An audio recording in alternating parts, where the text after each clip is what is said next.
TakeOver system.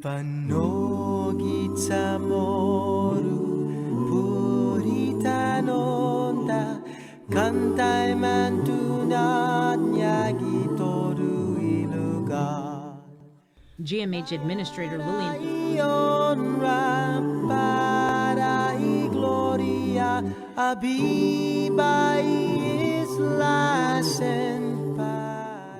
University of Guam Dean of Nursing Margaret.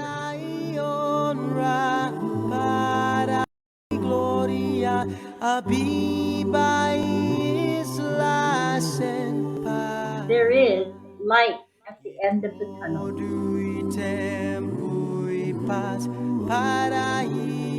Help is on the way from a marine medical.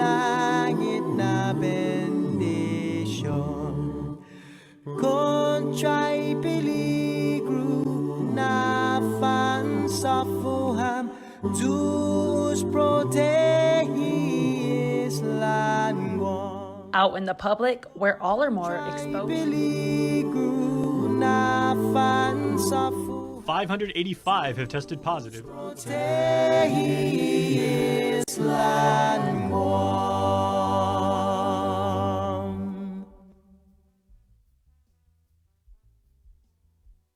Be healthy. Be informed with ITD.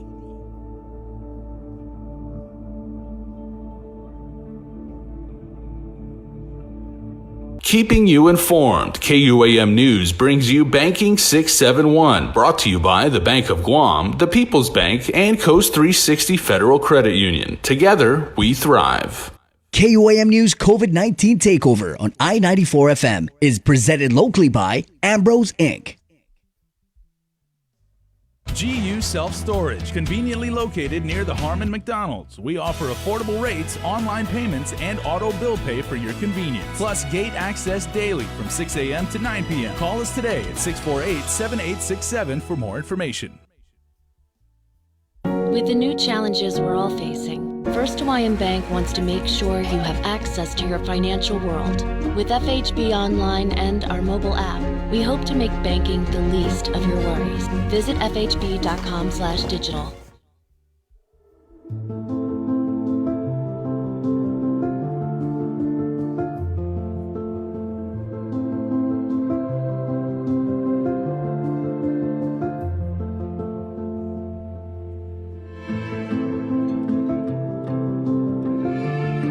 Be healthy. Be informed with ITD. Be healthy. Be informed with ITD.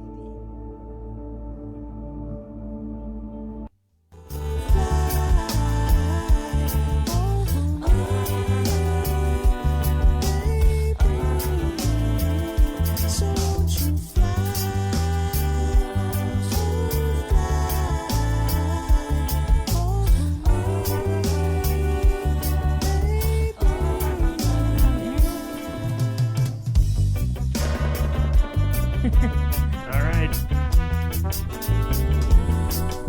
Good morning, Guam. Good morning. It's the KUAM News TakeOver, Guam's favorite, containing COVID. Sabrina Salas-Mentanani, good morning. Half a day. It's always a great, big, huge show for you guys. As I think it's safe to say the island is reeling with the news last night. 11 new positive COVID-19 cases. And just looking at the comments, I mean, there's been so many comments since we started the gradual reopening about we're reopening too fast, we're reopening too much, and now is a day, it started last night, where people are really kind of like, I told you soing. And so we're going to get more info on this. We're burning up Linda Pingo DeNorcy's phone last night. And I'll read you guys what she had sent us. But basically, they know right now as much as we do. And that is that there are 11 new COVID-19 positive cases, which we're going to get to. Might as well just do it then. Open up the show here. It's proudly brought to you by Cabo Enterprises, Coast 360, IT&E, the Bank of Guam, and Ambrose Inc. Again, it's containing COVID, and as always, we start the day with a dive into the day's COVID-19 headlines from the KUAM News team. Good morning, Sabrina Salas-Mantanani. Hafaday, good morning, everyone. The number of confirmed cases has jumped. According to the Joint Information Center, on Wednesday, Public Health ran 64 samples, 11 returned positive. This raises the number of total of confirmed COVID-19 cases on Guam to 165, with 5 deaths and now 125 recoveries. Yesterday, there were 126, if you remember. Now, the difference or decline could mean that one of those who originally recovered may have been retested with a positive result. Staff at Senator Sabina Perez's office confirmed that today's 5 p.m. oversight hearing to review the procurement process of quarantine facilities for the current public health emergency will still go on as scheduled, despite Speaker Tina Munoz-Barnes late yesterday afternoon calling her colleagues for an emergency session at 2:30 p.m. to discuss the 3 bills that were introduced to address the controversy over double pay for first-liners. You and I will not get to testify in those measures because public hearings were waived so senators can place it on the agenda. When announcing the call to emergency session, the Speaker stated in a press release that it is her intent that the 35th Guam legislature can work through the weekend if needed and address these measures prior to our regularly scheduled session. It's not clear how long senators will be in emergency session today or whether they will even recess to participate in the procurement oversight hearing. As reported, several contracts went unsigned by Civil Defense Administrator Charles Esteves, OCD Certifying Officer Marie Kenga, BBMR Director Lester Carlson, Attorney General Levin Camacho, and Governor Lulian Guerrero.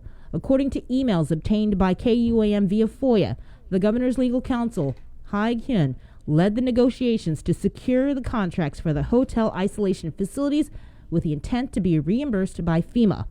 Those contracts, however, went unsigned. Civil Defense Administrator Charles Esteves told KUAM that he did not sign the contracts because he was not involved in the emergency procurement process, nor did it follow the proper protocols for emergency purchases, which go through his office and the GSA.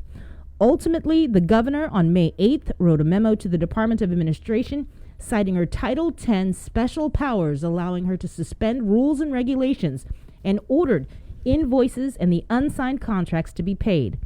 Additionally, a budget breakdown for the $118 million in CARES Act funding Guam received shows $4 million will go to mandatory quarantine protocols. The unsigned contracts for the quarantine isolation facilities at Pacific Star, Days Inn, Wyndham Garden, Hotel Santa Fe, and Perlis Court have since expired. According to the unsigned contracts, the government agreed to pay for rooms even if they were not occupied. So here's how much you and I paid. More than $1.7 million was doled out to the unsigned contracts for the quarantine isolation facilities and invoices from Laundry Solutions. That is according to a response to a FOIA request to the Office of Civil Defense. The breakdown of the payments is as follows. Wyndham Garden, $835,200. Days Inn, $255,200. Hotel Santa Fe, $113,300. Pacific Star, $544,600, and the Laundry Solutions, $35,640. Again, that is over $1.7 million. Over the weekend, new contracts were signed for quarantine facilities. Esteves confirmed this time around the contracts went through the proper emergency procurement processes. He plans to submit the documents to FEMA for reimbursement. He added he will also submit the unsigned contracts and see if it will be approved. Senator Perez called for the oversight after sending FOIAs to the governor's office related to procurement during the pandemic crisis. Her office says the following individuals were invited and confirmed their attendance. DOA Director Edward Byrne, Guam Services Agency or GSA Claudia Ekfaji, the governor's policy advisor and legal counsel Lori Tumaning, Civil Defense Administrator Charles Esteves, Civil Defense Certifying Officer Marie Kenga, Guam State Clearinghouse Stephanie Flores, Deputy Attorney General Shannon Titano, Assistant Attorney General Jessica Toft, and Public Health Director Linda and Pinko Denorsi. The senator's staff confirmed the governor's legal counsels Hai Hyun and Sophia Diaz were also invited, but they did not respond. BBMR Lester Carlson was also invited and also did not respond. Meanwhile, the Mayor's Council of Guam sent a letter to senators yesterday defending their position that their staff are also deserving of double pay. The MCOG says although all offices were closed when the public health emergency was declared, due to the needs of the community provided at the mayor's office and the humanitarian care services required to be provided to Manumco, all employees were required to report to work and continue to do so as of this date. The status of our employees as unclassified workers should not disallow their qualifications to receive double pay or whatever pay is given to other government essential workers, whether they are classified or unclassified. The addition of UN, in our status doesn't make us unnecessary, unneeded, unworthy, or unequal employees. Again, emergency session on the double pay issue is scheduled for 2:30 p.m. The Department of Health and Human Services is delivering $5.6 million in new funding to Guam to support testing for COVID-19. This funding from the Paycheck Protection Program and the Healthcare Enhancement Act will provide critical support to develop, purchase, administer, process, and analyze COVID-19 tests, conduct surveillance, trace contacts, and related activities. These funds, along with the previous funding support CDC provided, will help states, territories, and localities with their efforts to reopen America. The Legislative Justice Committee held a confirmation hearing for Dana Gutierrez to serve as the 8th Guam Superior Court judge. Gutierrez was nominated by the governor to fulfill the trial court position following Judge Michael Perdalio's transition to the District Court of Guam. The committee heard testimony from nearly 20 family members, friends, and colleagues advocating their support of Gutierrez taking the bench, with all in agreement that she has, quote, deep passion for justice and law. Gutierrez has practiced law for 22 years with her most recent work at the Calvo, Fisher & Jacob law firm. If confirmed, Gutierrez will be assigned to family court 2, a therapeutic court that oversees juvenile cases that involve drug or alcohol charges. In national news, every state has started moving forward with reopening plans, and now the CDC has more extensive guidelines for how they should proceed. The 60-page document, which the White House initially described as too prescriptive, was posted on the CDC's website this weekend without any notification. Skylar Henry has more details from the White House. The CDC has released new detailed guidance to support President Trump's plans for reopening the country. We're opening up our country. We're opening it up very fast. The 60-page guidelines lay out a roadmap for reopening schools, businesses, restaurants and bars, youth programs and camps, child care programs, and mass transit. The guidelines call for maintaining 6 feet social distancing, regular hand washing, and protecting people who are the most vulnerable. We'd like for them to look at these guidelines, but you can't be overly prescriptive. Not every state and every county and every jurisdiction has the same infection rate. President Trump says the large number of positive cases in the U.S. shows there are enough tests currently available. If we were testing 1 million people instead of 14 million people, we would have far fewer cases, right? So I view it as a badge of honor. The shutdown has pushed 36 million Americans onto the unemployment rolls, and President Trump was asked about his plan to get those people back to work. Why haven't you announced a plan to get 36 million unemployed Americans back to work? You're overseeing historic economic despair. What's the delay? Where's the plan? I think we've announced a plan. We're opening up our country. Just a rude person you are. Congress boosted unemployment benefits by $600 a week.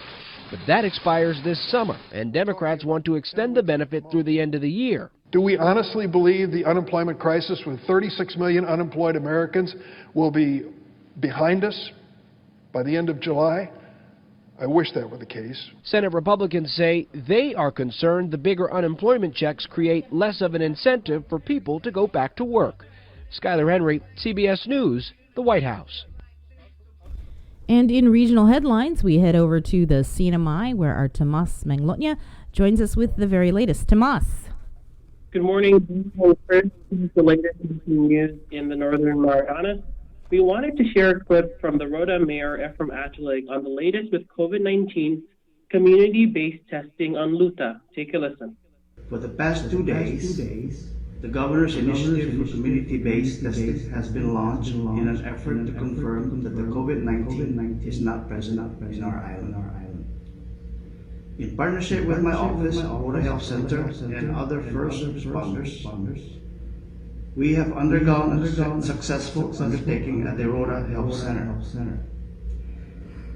There is a scheduled drive-through testing held this Saturday, May 23rd, from 7 a.m. to 1 p.m. at the Benjamin T. Monroe International Airport, and Tuesday, May 26th, from 9 a.m. to 4 p.m. at the Rhoda Health Center. Each testing date, community-based testing team can take up to 90 specimens per day. Results will be provided via telephone call by the community testing callback team. Yesterday afternoon, Star Mariana Sayer clarified in a Facebook post that it's not requiring passengers to present a health screening document for inter-island travel, which starts tomorrow, correcting what was initially announced in a press release by Press Secretary Kevin Bautista. They write that it has been communicated to Star Marianas that there will be a representative from the Sinai Public Health Station at the airports on Saipan, Tinian, and Rhoda who will be conducting health screenings. They wrote in the post to reiterate that Star Marianas is not requiring passengers to present any health screening or clearance document prior to travel within the Marianas. For safety of our passengers, they ask that crew members and passengers wear face masks covering them at all times when boarding the aircraft.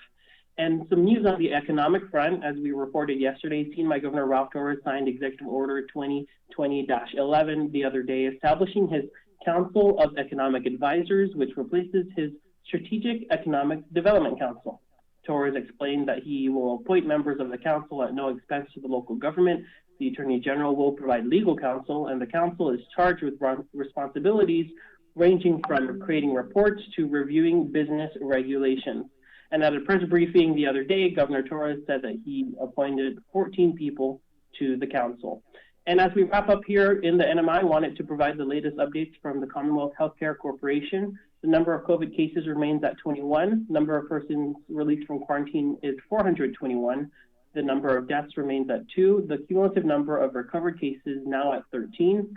The number of people tested on Saipan is now 3,596. The number of people tested on Tinian, 54, and the number of people tested on Rhoda through the Community Testing Initiative is now 167. Bring Chris, that's the latest here in the NMI. Thanks, Tomas. In your Banking 671 report,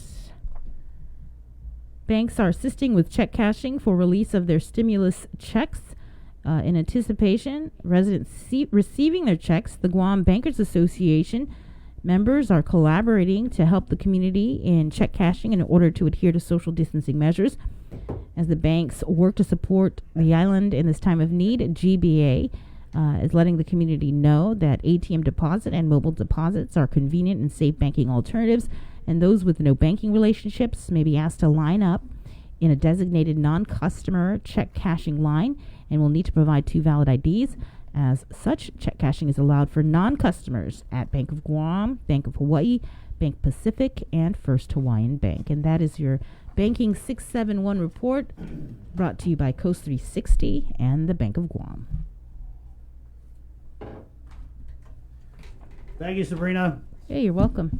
Let me just go ahead and share with you guys some of the info that we got from DeNorcy? Yeah, last night, obviously, we get a spike, like 11 positive cases. You want more information about it. Yes, of course. Yeah. And so I asked her, Linda, I said, hey, Linda, can you or Dr. McGlutnia come on tomorrow to talk about the 11 positives? Please, I think the public is going to be freaking out. She texted, this was late. She's like, Chris, I'm still here at work. I'll be leaving soon. The Public Health Investigative Unit is doing their work, so we need to have them do the work of gathering detailed information. We just got the test results back this evening. Of course, this is last night. Once we get the info, we'll certainly share it with the media and the public. And I said, well, let me know. I think people would be expecting some kind of message tomorrow as they wake up to this news. Appreciate it, Linda. She says, yes, we know that we're moving on to get this detailed info. I will keep you posted. Okay, and then I also had reached out to Dr. Felix Cabrera, who's on the Governor's Physicians Advisory Group, just to get some background, because when I heard 11 positives, I automatically thought, what's the criteria? to go backwards from PCOR 2 to PCOR 1, as you guys recall, when we went into PCOR 2, they said that there were various factors that would lead to a determination, including spikes in positive cases. So I had asked Dr. Felix Cabrera, can you explain the criteria with positive cases and reverting back to PCOR 1? Dr. Cabrera writes, there's no strict criteria. Still need to learn more about yesterday's count. If isolated and controlled cluster, then might be okay. Ultimately, it's about the spread trend. I responded, so it's a total judgment call. He said all core and PCOR levels are ultimately a judgment call by the governor. Yeah. That's why it's all listed as, quote, criteria to inform a decision. We advise, she decides. So there you go. So what are they going to be advising? I guess that's a good question, and we're getting Dr. Hoa on the show in a little bit. He's got a lot of stuff to talk about. He's also on the Governor's Physicians Advisory Group, so we'll ask him, what are you guys advising the governor? Mm-hmm. And it seems to me that they're kind of implying that if it's a cluster, then that's a lot different than 11 random. From all over the place. But I don't know, 11 is 11.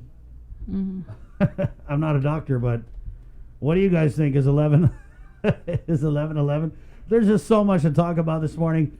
Man, we've got this. Was it connected to any other cases? Right. You know. And I mean, let's give them a little room to work here. Also reach out to Dr. Jenna Maglotnia, and she said the same thing.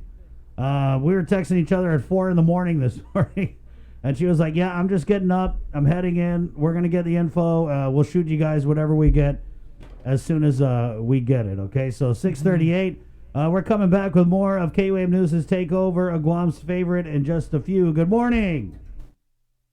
Keeping you informed, KUAM News brings you Banking 671, brought to you by the Bank of Guam, the People's Bank, and Coast 360 Federal Credit Union. Together, we thrive.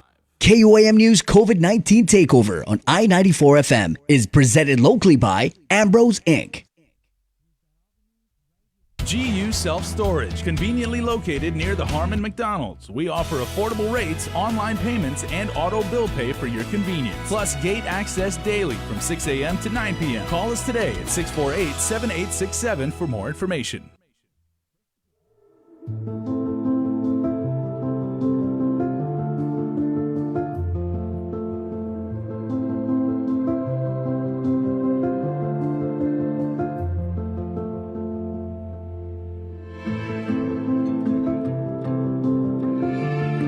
Be healthy.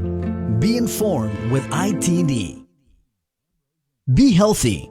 Be informed with ITD.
Keeping you informed, KUAM News brings you Banking 671, brought to you by the Bank of Guam, the People's Bank, and Coast 360 Federal Credit Union. Together, we thrive. KUAM News COVID-19 Takeover on I-94 FM is presented locally by Ambrose Inc.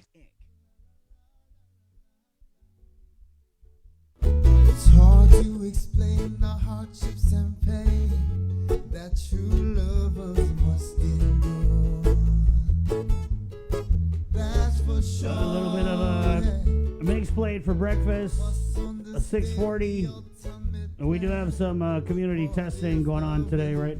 Well, actually, tomorrow, Oh, Friday. tomorrow, Friday, May 22nd, 9 a.m. to 12 p.m.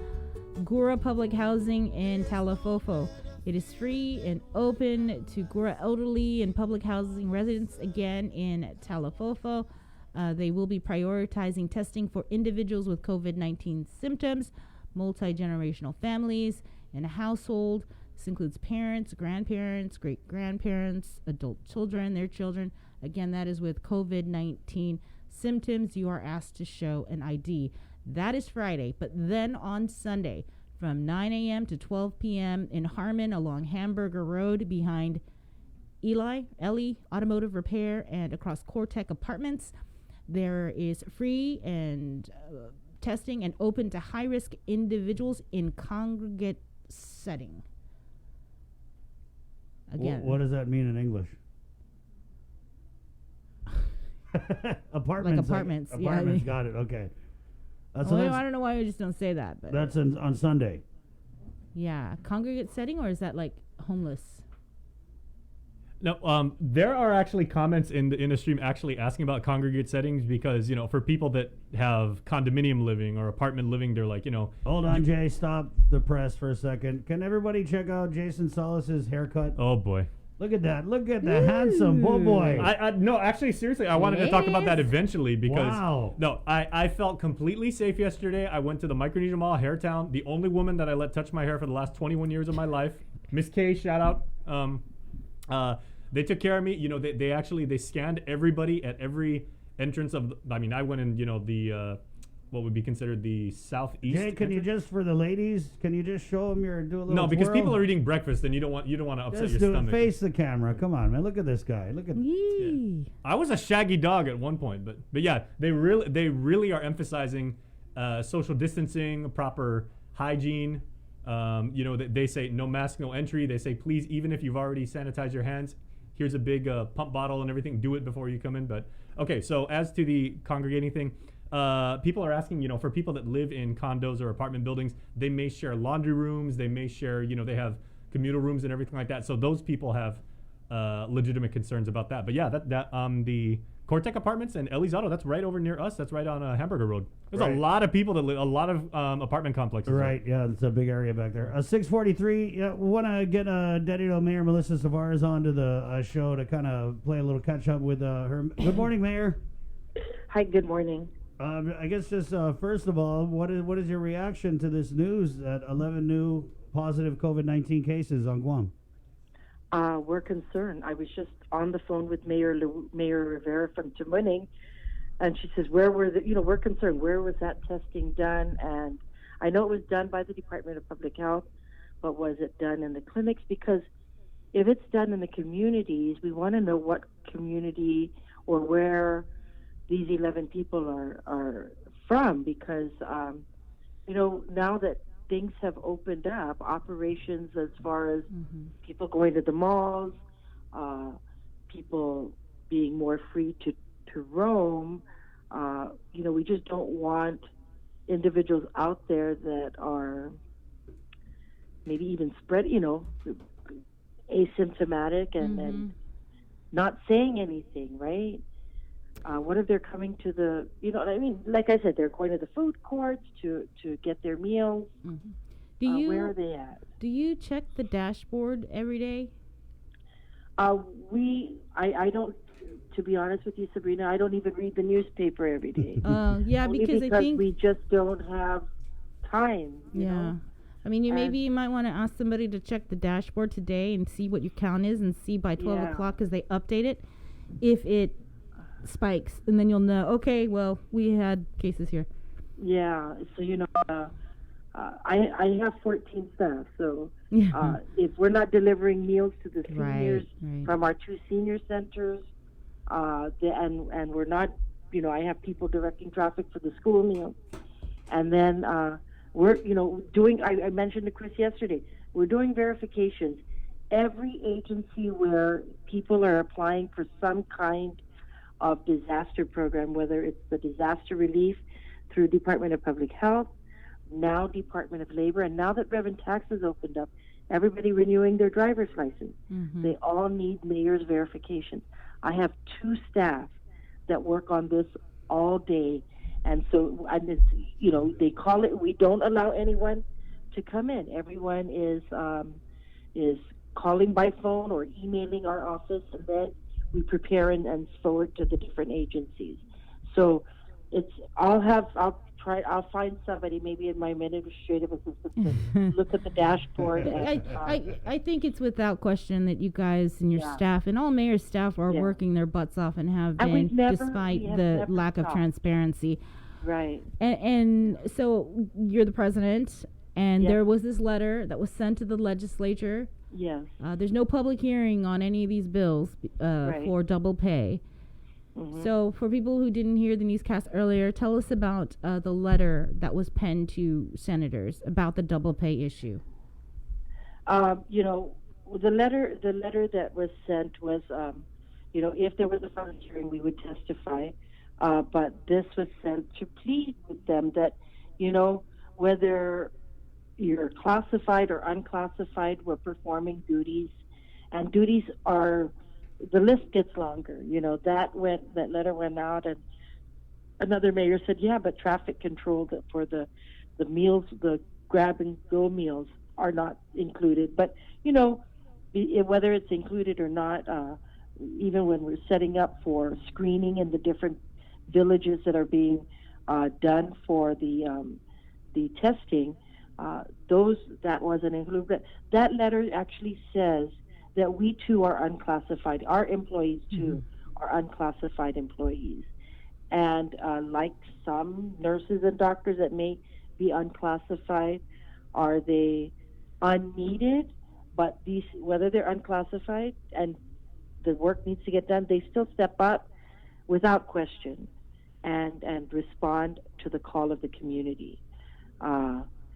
So that's what the letter stated. That is that the staff of the mayor's council, to include our administrative staff, because purchase orders still need to get done for purchasing of PPEs. We still need to be safe out there.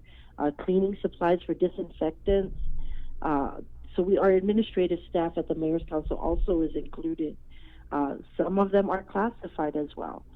So, our plea to the mayor, to the senators, to the legislature in any of these three bills, if that's what they want to look at, is that please include unclassified employees, because whether or not you say they're essential, they are still frontline. I think I actually, if I can recall, I think it might be Bill 361, Senator Joe San Augustine.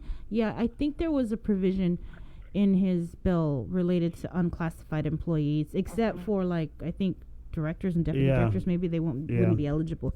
See, the directors, the deputy directors, and the political hires, they put a stain on the term unclassified. Yeah, but yesterday,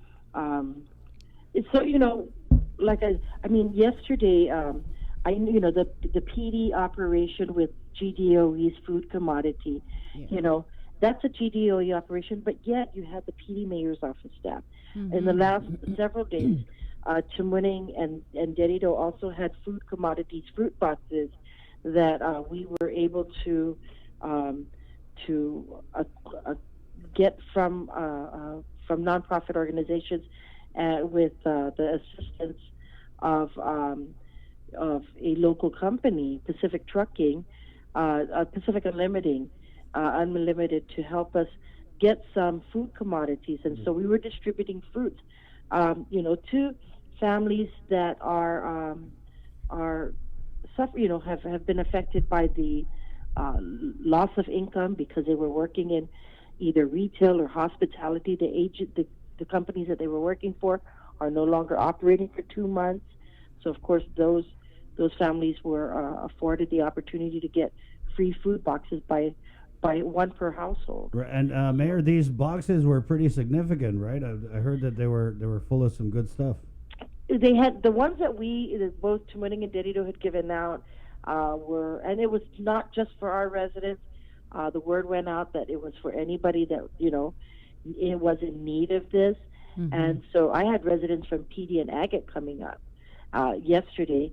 The other day, Mayor Luis had residents from Jigo and even Derrida. So, as long as they come, We take their name, where they live, and then give them their box. You know, we don't ask any other questions about. Excuse me. So, you know, we're there to also. Those are additional things that we do for our community so that people can have something. We've connected some residents with grocery stores, grocery store owners that have stepped up and said, "I'll help." You know, 3 or 4 families per week get up to this amount of food commodities from our store. So, you know, we've helped residents connect with some of our business partners. That's good to hear, Mayor, because I feel like Adelup has turned the page and they're now focusing on the recovery. And I feel like there's so many people who, and I don't want to say left behind because they never got brought up to center stage. I mean, they've been lining up for grab and go. They've been applying for food stamps. I mean, the middle class totally cut out of a lot of assistance. And you're looking at the line for the commodities, looking at the lines for grab and go on the daily. And that's daily. Yeah, people are still struggling. They're still suffering. The unemployment. I'm just tired of hearing these excuses about the unemployment. Yeah. So, you know, and let me share with you. I think it was last week that we got a phone call from, I believe it was Advanced Management, saying, "Do you guys have any people that any residents that you can refer to us?" They're in the process of, you know, going out and sanitizing. They have more contracts to sanitize areas, so they need employees. So, you know, we're making phone calls and telling people go to the companies that are doing call outs with them. Excuse me. So, you know, it's, you know, if we know someone in need of something, we kind of connect people in the community to the different places. Right. Mayor, what do you think about expanded testing? And I want to get your take on it. Are you satisfied with the amount of testing that we're doing, and do you think that we need to maybe re-examine the criteria that we're using to test people? Because as you said, right, Bree, they're testing people with symptoms. They're still testing people with symptoms, right? So what's your take, Mayor, as the president of the Mayor's Council of Guam? What's your 2 cents on the amount of testing that we're doing? You know, I think they're going out. And I remember we did 3 different testings in Berido and in Estumbo. And everyone that came, from what I saw, I mean, I'm not the one processing, but from what we observed is that everybody that came through the line, yes, they were asked if they were symptomatic, but they were able to go through that entire screening process and get tested. I didn't, from what I observed, and I wasn't there the entire time that they were doing the screening, but I saw that everybody that came through the line when I was there was able to go through the entire screening process. You know, another thing is that if they don't feel comfortable going to those testing sites, there's always the option to call Department of Public Health and make an appointment to go to either the Northern or Southern Health Center and get screened, or even to go to a private clinic. You know, so if somebody doesn't feel comfortable going to a public facility or a screening site that's identified, they're more than welcome to take other options. Go to your private provider. They're screening at those places. At most places, most providers are. And also, like I said, you know, when we did the final screening in Estumbo, that was when the FB Leon Guerrero incident. And so all of the staff and with Sodexo and FD Leon Guerrero, to include the Jigo Mayor's office staff, needed to come out. But so of course, I had called to see how my colleague Mayor Rudy, you know, can get screened through the process, and we found that it was easier because of his schedule and the operations that he does, is to make the appointment at Public Health and go in at a certain time to get screened the next day. So, you know, there's many options. If people feel that they may be turned away at a screening testing site, then they can call different places to to make those appointments to get tested. We're concerned now because now that things have opened up, like I said at the beginning, is now that things have opened up, we have positive again tested, so that's our worry. So have you guys had any other meetings with the governor's office? No. Public health, anybody to keep you guys in the loop of wherever we're going? Yeah, not recovery or anything, Peak Corps 3? Yeah. Anything? We haven't had, we still have representation at JIG, at the Joint Information Center. However, we have not had any direct meetings with public health or the governor's office. Are you surprised by that at all, Mayor, or are you just used to it? At this time, Chris, as busy as most of us are, I think we still do need to.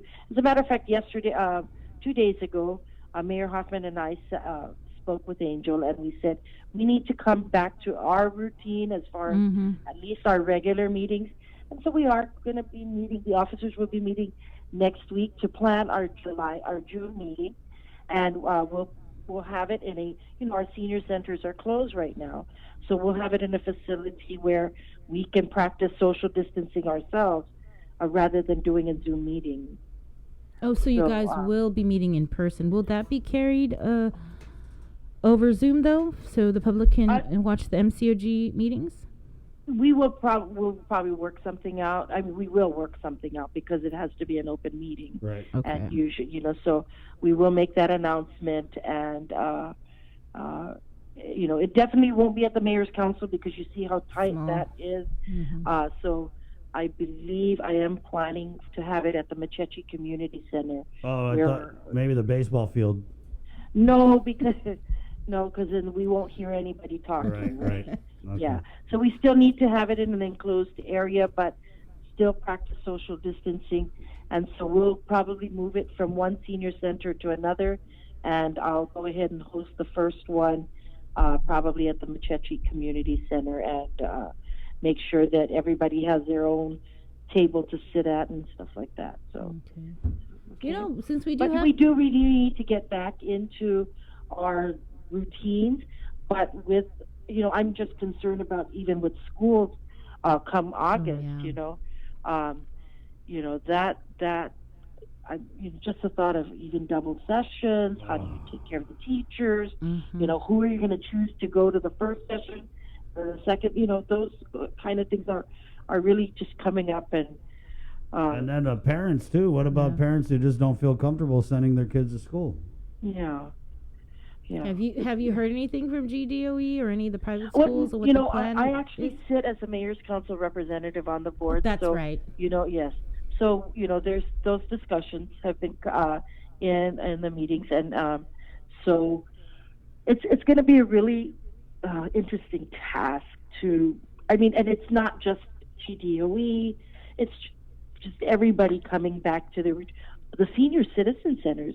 One of the discussions that we had 2 days ago with Mayor Hoffman and Angel is how do we get our seniors to come back? They're home. We see them. Our staff see them every day when Monday through Friday when we're delivering their meals, or some of them come and drive up. And that's how we keep in contact with them. However, it's that challenge. I can't have all 140 seniors come to Dededo every day, and the social distancing issue. How do I choose who's going to come today? Can we do an every other day visit with them or activity? Should I extend out to the park area? How am I going to do this? And it's the same. The larger centers, Dededo, Tamuning, Manila. These are and Sinahanya. They're very active senior centers. And could it be July when we bring them back? And those are our concerns. We don't want to turn anyone away. Did you participate in that Zoom meeting to discuss I think it's the $57 million in federal funds for GDOE yesterday? No, that was the finance, the budget committee, and I didn't participate in that. I see. Okay. Yeah. So, Mayor, what we're against the top of the hour here. So, what's your message going out to your constituents in the village of Derrida? I mean, you have what, over 40,000? 45,000. 45,000 people. Yeah.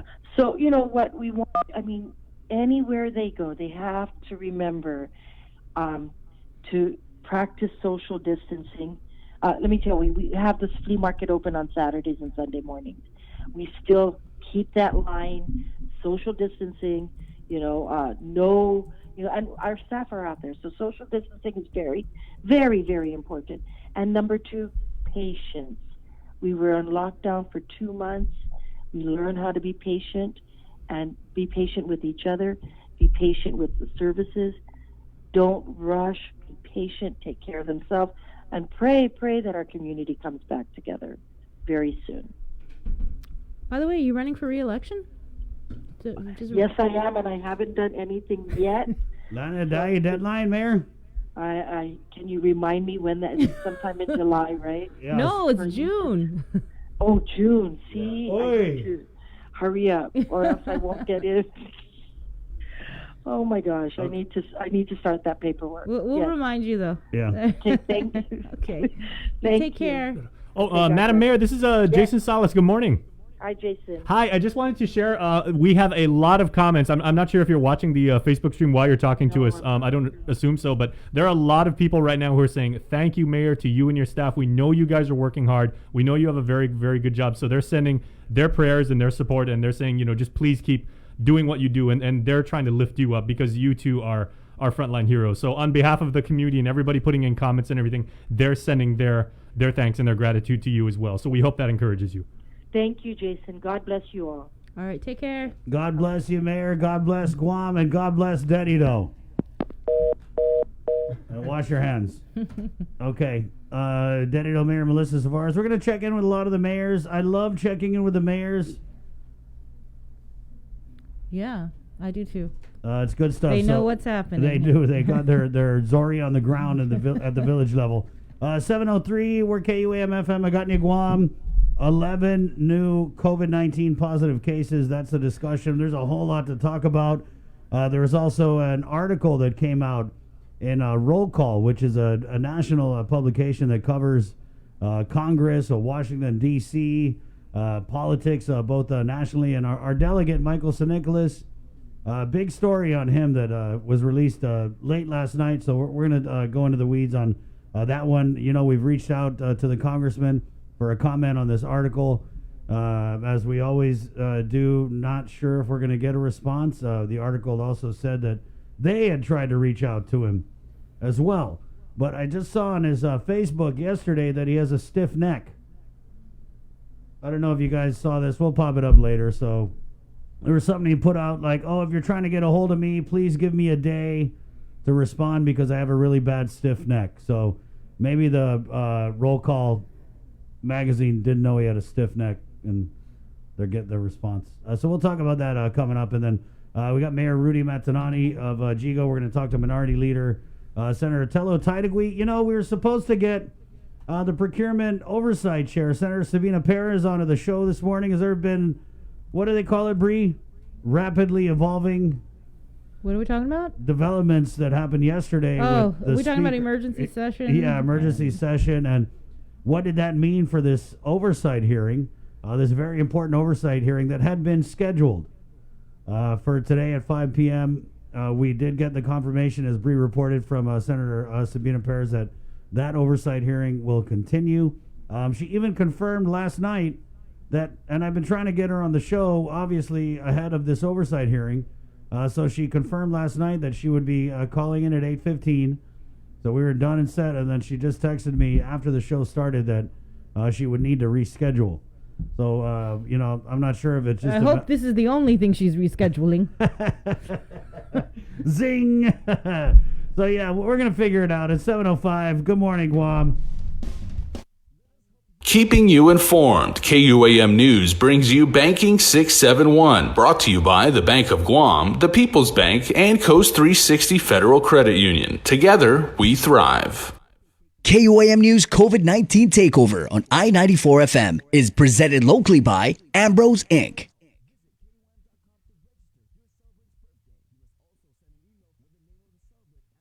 GU Self-Storage, conveniently located near the Harmon McDonald's. We offer affordable rates, online payments, and auto bill pay for your convenience. Plus gate access daily from 6 a.m. to 9 p.m. Call us today at 648-7867 for more information.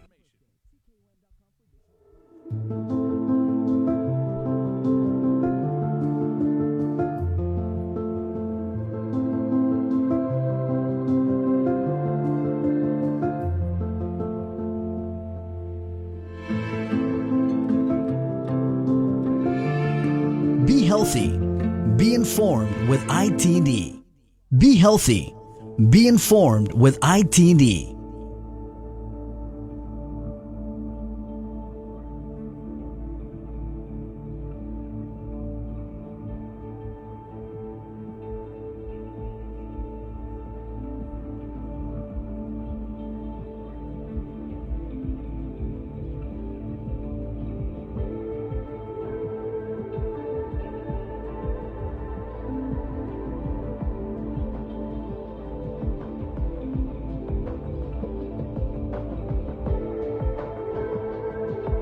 With the new challenges we're all facing, First Hawaiian Bank wants to make sure you have access to your financial world.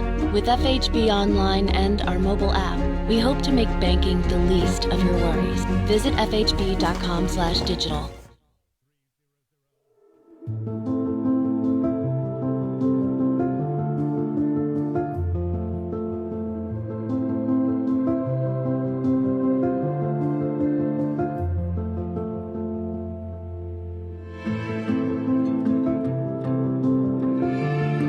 Be healthy. Be informed with ITD.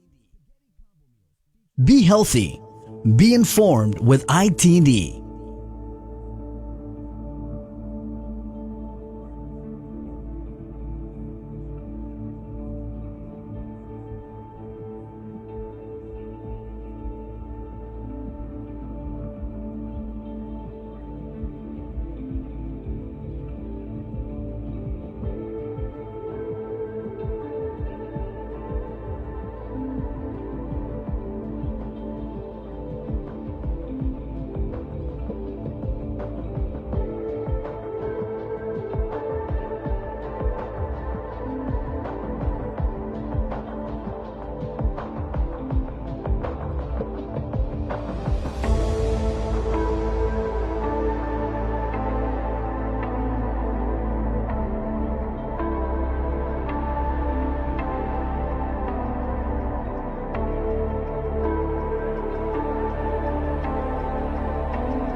Be healthy. Be informed with ITD.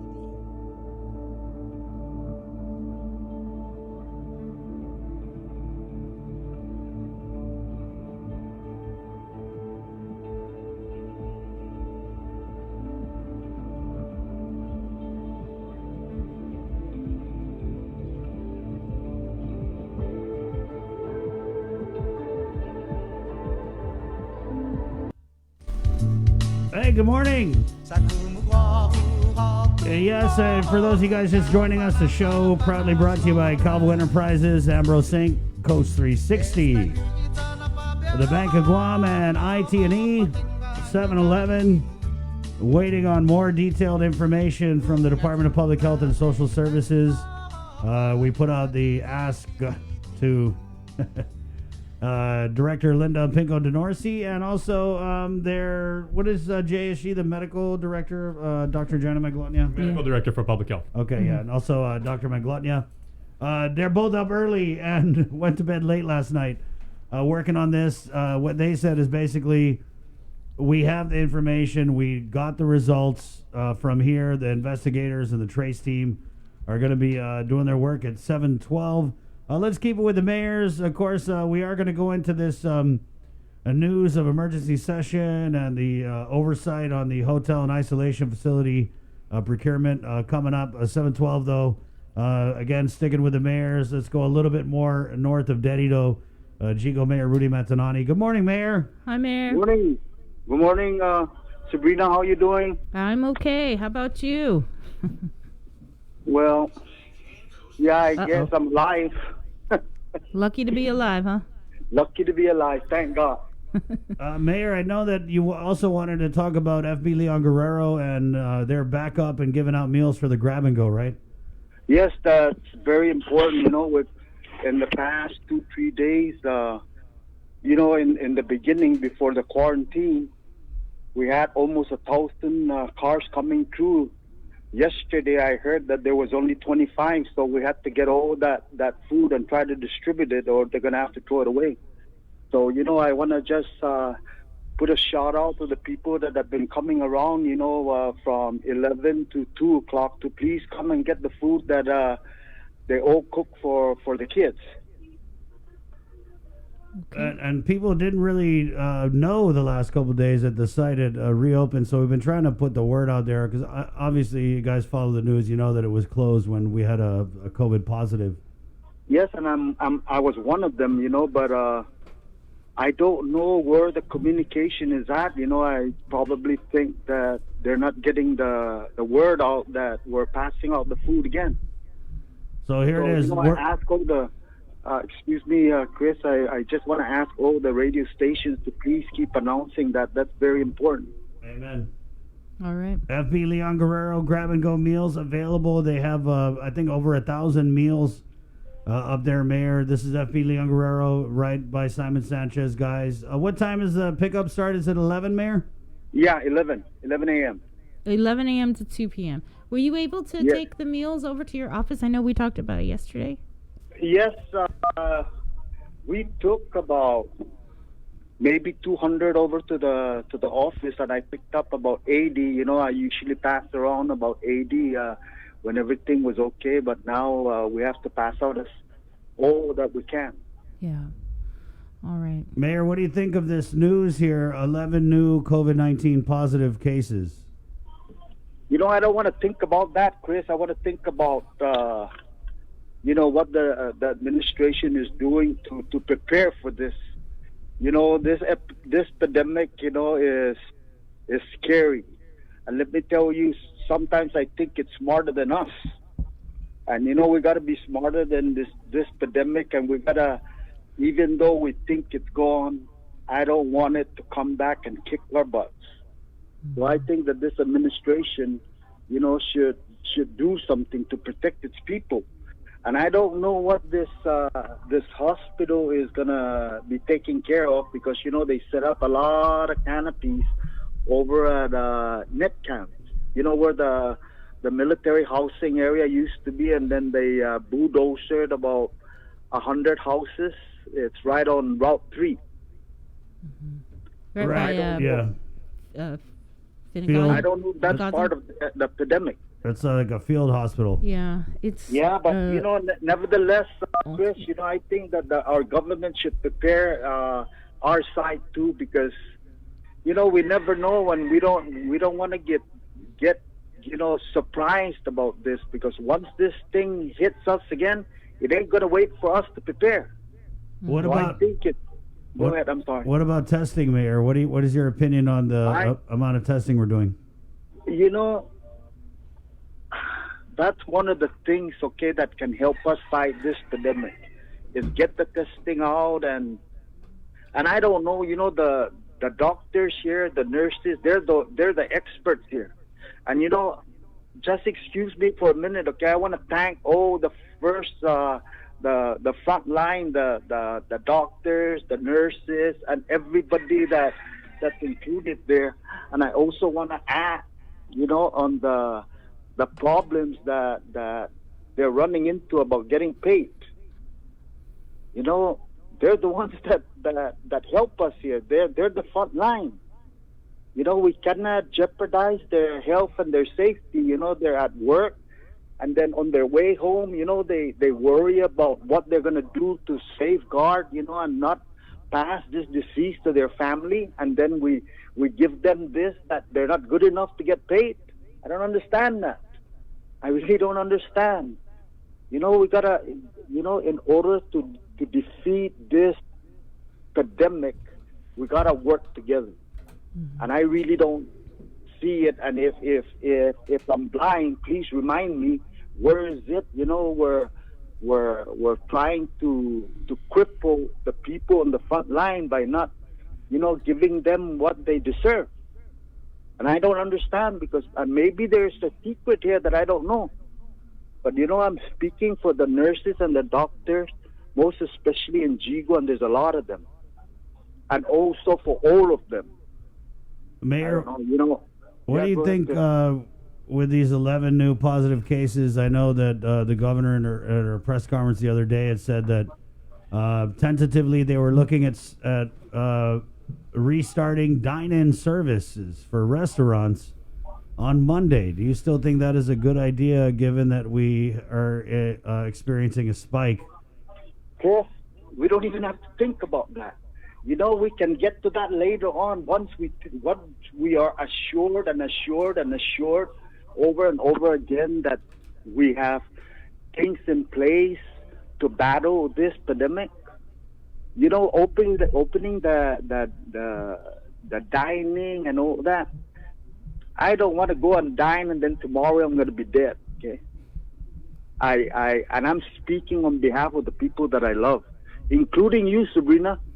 I love you because you're my niece, and I'm not speaking up for myself. Okay, let me tell you, I've had a good life. And I'm ready to go. Oh, come on, Mayor! Don't talk like that. Wow, Come on, Mayor! Come on, Mayor! But I'm talking on behalf of my grandkids, my kids, their families, and everybody that I care about.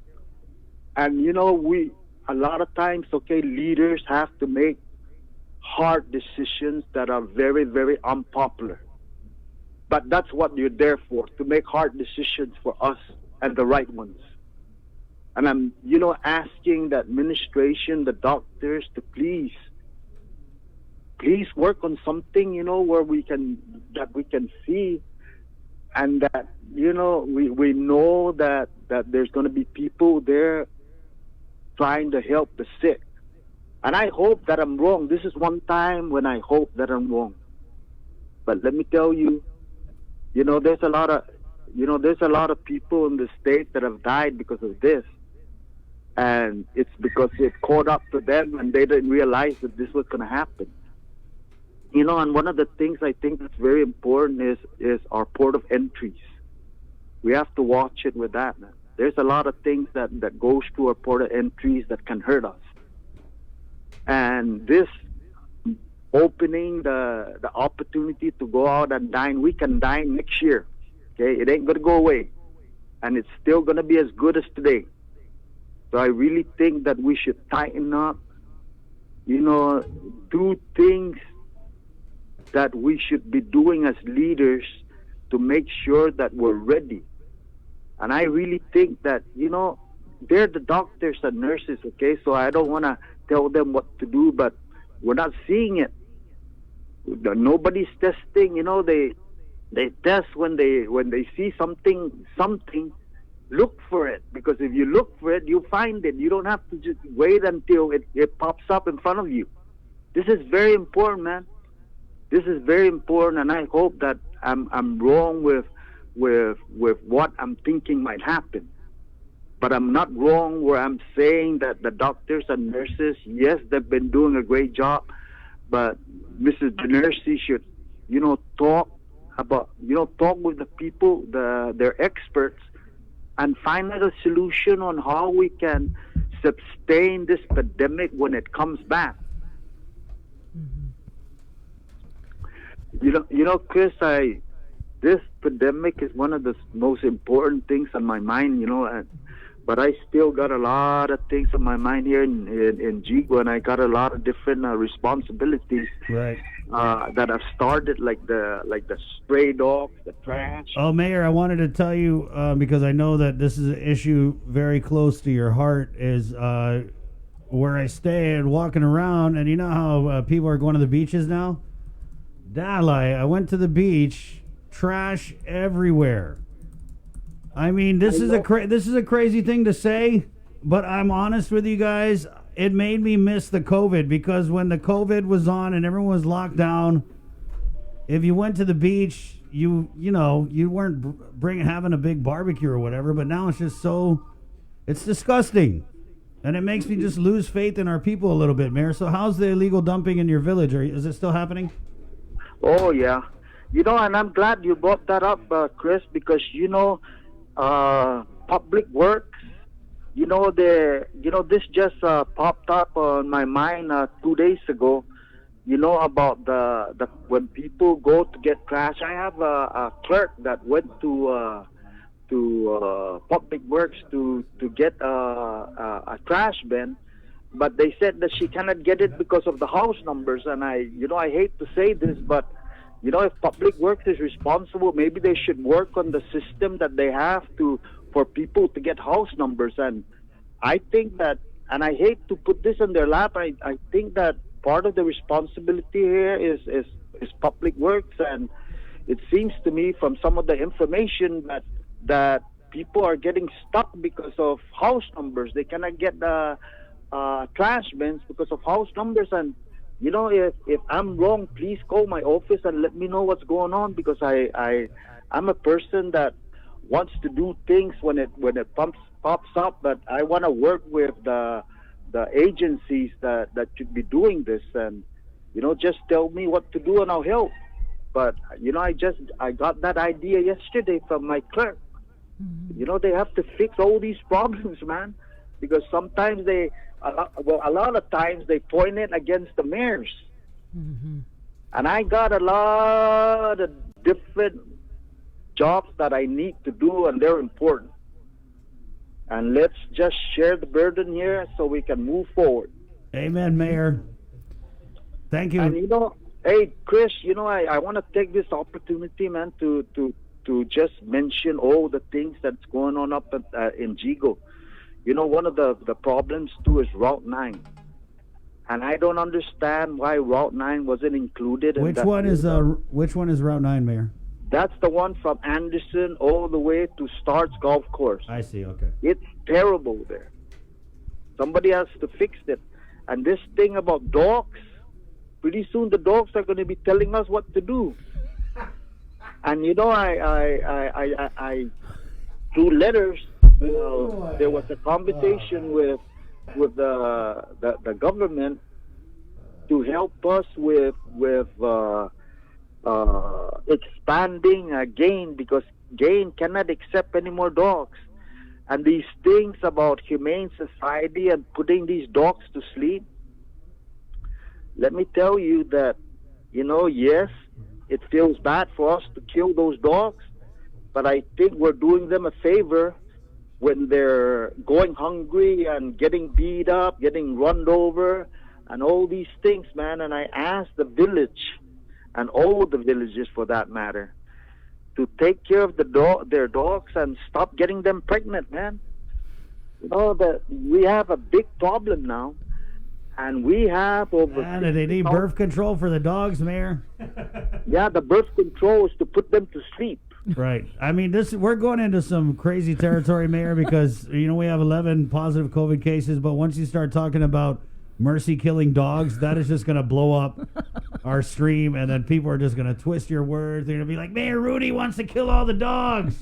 No, yeah, well, that was the beginning. Let me tell you a story when that started, that I said that I wanted to start shooting these dogs. This lady, I was walking in the village of Jiga, and this lady said, "Are you Rudy Matanani?" And then I said, "Yes." And then she said to me, "You think it's okay to shoot a dog?" I said, "I never said that." I said, what I said is, if your life is in danger, if you think your life is in danger, I think that you should choose you. And if you need to shoot the dog, shoot it. But you know what? I have dogs. I love dogs. But we got to make the right decisions in the problems that we face. And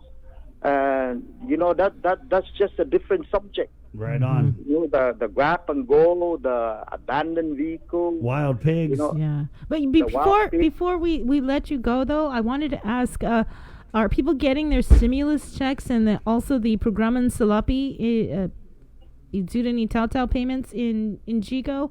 Are you hearing anything from residents or complaints, or whether they're actually getting them? About which one? The stimulus checks. And then there's two different programs. Yes, and maybe, Chris, if you can get the right information, you can be announcing that, because, with as busy as I am, I really don't know. Can you refresh my memory on what they have to do? They got to check the mail.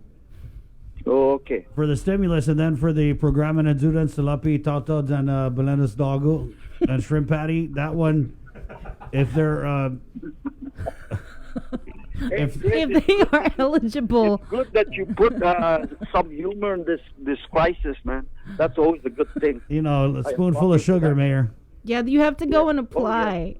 If you're already in the SNAP, the MIP, that program over at Public Health, you already receive public assistance, you don't need to apply. Right. But if you think that you are eligible, then you need to go to Public Health's website and apply up until, I think, the new deadline is the 5th or the 12th, one of those. Yeah. For what is that? That is the governor's local disaster assistance program, the Programan Islapi Izudan Itautau program. And it's $20 million in CARES money. And it's like $300 a person per household. $300 to $1,200. Up to a certain amount. Yeah, there's a cap on it.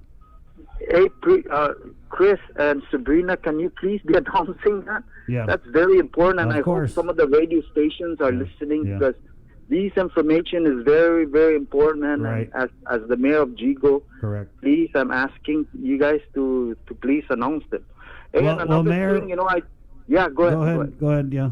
The one thing that I found out and I called EPA yesterday, and I'll bet that a lot of villages are getting calls about abandoned vehicles. So they have the money, they just have to sign whatever they need to sign, the governor and all that, and then they'll have it out in about 30 days. So you know what? I think all the leaders here should make sure.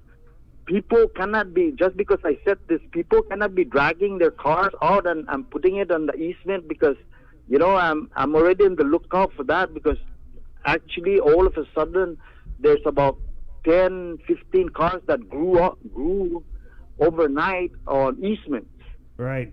And, I just want people to know, that it's better to try to find help than to do it illegally. Thank you, Mayor. Thank you so much. Yeah, and and again the dogs, I'm reaching out to the administration, asking them to come up with funding for gain and the funding for the operation where we. Right, there was talk, Mayor, before the COVID, they were going to do a whole big stray dog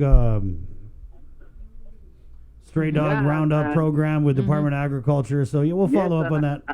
I hope that the director for Department of Agriculture is listening, and let's get the plan going, because I mean, Mayor, if they can put in set aside money for iPads and plasmas and things like that, maybe you should. The mayor's council Laptop could, bags. when they have a meeting, you guys can write up some sort of a letter and say, I hey, don't we know. need this.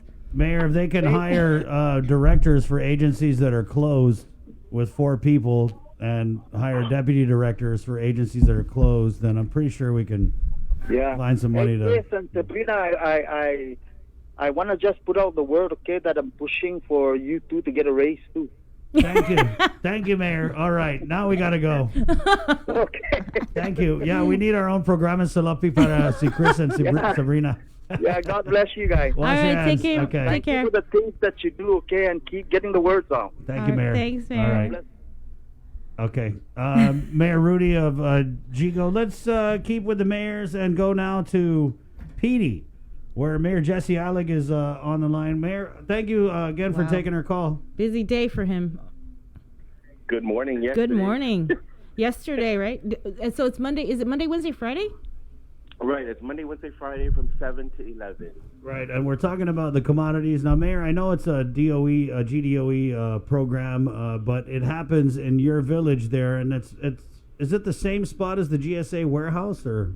Correct. It's adjacent to the warehouse, and they've been there since I've known. Right. Mm-hmm. I think everything went well yesterday for the most part. My staff did help the DOE staff distribute the commodities. I don't know if you've seen them or if you've received them, but they're bulky items, and GPD was great. They controlled the traffic. Jeff Garcia from DPW reached out to me the day before to talk about a plan, which I'm very grateful for, because these days we're used to last minute notices, but I'm so thankful for Jeff Garcia reaching out to me to make sure that the traffic control plan was going to be executed properly, so that everyone is safe and that our residents in PD can travel out and in appropriately. So for the most part, I think it went well. I don't know how many actually received. I'm sure there's some news outlet reporting how many was actually received or how many they distributed, but it seemed quite a bit starting at 7 in the morning. Man, GDOE, I got to give them props, because they have done more, I think, to assist our struggling families than any other government agency. I agree, and then they even worked on getting the student lunches through the summer. So we help daily with the distribution of those meals, and they've done a great job supplying that to the students, and not the students, but I think all the children, because it's not just GDOE. It is for all the children. Yeah. So great job for them. They did a great job, or they're doing a great job, and So are the mayors and their staff. Yeah. You guys are delivering meals to the islands Manumco.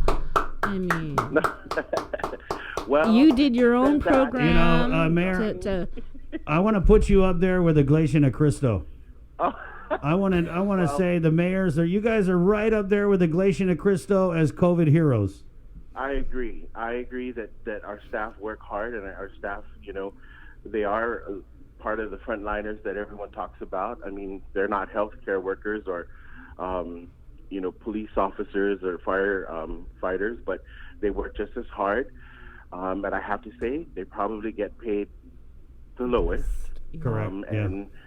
And like let's just jump right into double pay, Mayor, because I feel like you're going that way. Yeah, and I want to make sure everybody knows, like and you probably do, whenever there's a emergency, a disaster that happens on Guam, it's the mayors and their people that go out there, sometimes in the middle of the storm, to help people. So they are risking their lives. Just putting it out there. I do want to talk a little about this, because it's not just a storm. When there's a tsunami alert, and we're on the coast, we're out there talking to residents, helping them to get to higher ground. When there's an earthquake and something happens, we're out there, and it doesn't really matter what kind of disaster, we're always there, and we want to be there. And so with this COVID-19 pandemic, when we first started, we didn't well, most of us, I'm sure, didn't think about what our staff was going to get paid. It was our community, our people needed to be served, our people needed to be taken care of, they needed to stay safe and healthy. So let's plan to do that. And that's exactly what we did in PT. In the end, though, they worked those hours, truthfully, and they worked hard for those wages. So they need to get paid those wages, just like any other worker, whether government or private sector, whether emergency personnel, healthcare worker. They worked, and they're the middle class. They're the working class that we need to support. So my plight in all of this, I did send a letter to the governor to request to pay my staff because. Can you send us a copy of that letter, Mayor? Sure, just WhatsApp it. I'm not even. Is this a separate one from the mayor? No, I sent my own letter because I know every other mayor feels differently. But of course, if this should prove fruitful, of course, I want it to benefit the entire mayor's council.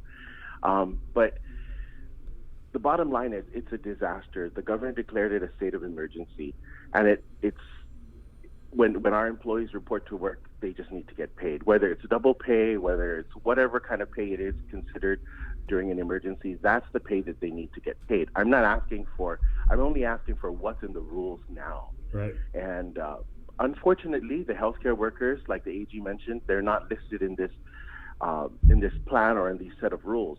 And it doesn't negate their work. It doesn't negate the fact that they need to get paid. And also, that's just an opinion from the Attorney General. It doesn't have the... True. Yeah. That true. And so, my staff worked, so they should get paid the way they normally get paid in any other disaster. And that's kind of what I'm trying to get at, bottom line. It makes a lot of sense, Mayor. Yeah. And of course, it's not for me. It's not for me as the mayor. I'm not getting paid anything extra. I get paid my salary, and that's what it is. And I'm not fighting for me. I'm fighting for my staff. Like I said, it's the working class that's suffering in this entire pandemic.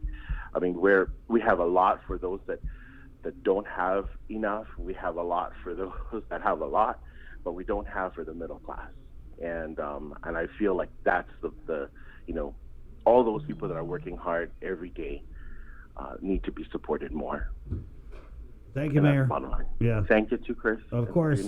Let's touch base again this next week and catch up with what you got going on in PD. I mean, is there anything that you want to share to your constituents while we got you here? We have Manumco Mania next Friday. May is Manumco month. What is Manumco Mania, Mayor? Manumco Mania, we're this is going to be a battle, but we're working on it. Oh, they need to get on Zoom. They need to join us on Zoom, so we'll be helping them out, figure that out on their, there's quite a bit of Manumco that have smartphones. Right. And so we normally have Manumco month activities throughout the month of May, but, of course we can't. So right. We're going to do it virtually this time, and it'll be an hour of trivia. They'll be able to win some prizes on next Friday at 10 a.m. So that'll be our Manumco activity for the month. All right, thank you, Mayor. And if you get a response to your letter, let us know. I'm sure. I'll let you know. I'll be tuning in today to the legislature for sure. All right. Okay, Mayor. Okay, take care. Take care. Did you send it to the right address, or did you send it the same one that Senator Moylan sends it to? I had to ask him the other day. I was like, man, mine was hand delivered. Senator Moylan, are you sure you got the zip code right? Because mine was hand delivered. Okay, you're safe then. Okay. Wait, who accepted it? Central Files accepted it. Okay. Right on. From 6 feet away. What do you do? Just say, there you go. Take that. Or yeah. Okay, Mayor. Thank you. All right, you have a good day. Wash your hands. Right on. You too. Okay. 7:40. Hey, we're going to take just a real quick break and come back with more of Containing COVID right here on Guam's favorite, I-94. Good morning. Keeping you informed, KUAM News brings you Banking 671, brought to you by the Bank of Guam, the People's Bank, and Coast 360 Federal Credit Union. Together, we thrive. KUAM News COVID-19 TakeOver on I-94 FM is presented locally by Ambrose Inc. GU Self-Storage, conveniently located near the Harmon McDonald's. We offer affordable rates, online payments, and auto bill pay for your convenience. Plus gate access daily from 6 a.m. to 9 p.m. Call us today at 648-7867 for more information. With the new challenges we're all facing, First Hawaiian Bank wants to make sure you have access to your financial world. With FHB Online and our mobile app, we hope to make banking the least of your worries. Visit fhb.com/digital.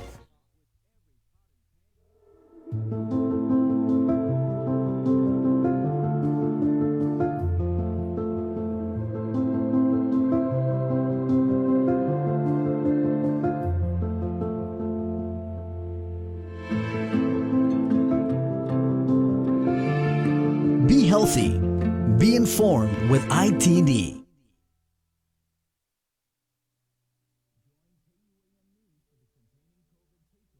Be healthy. Be informed with ITD.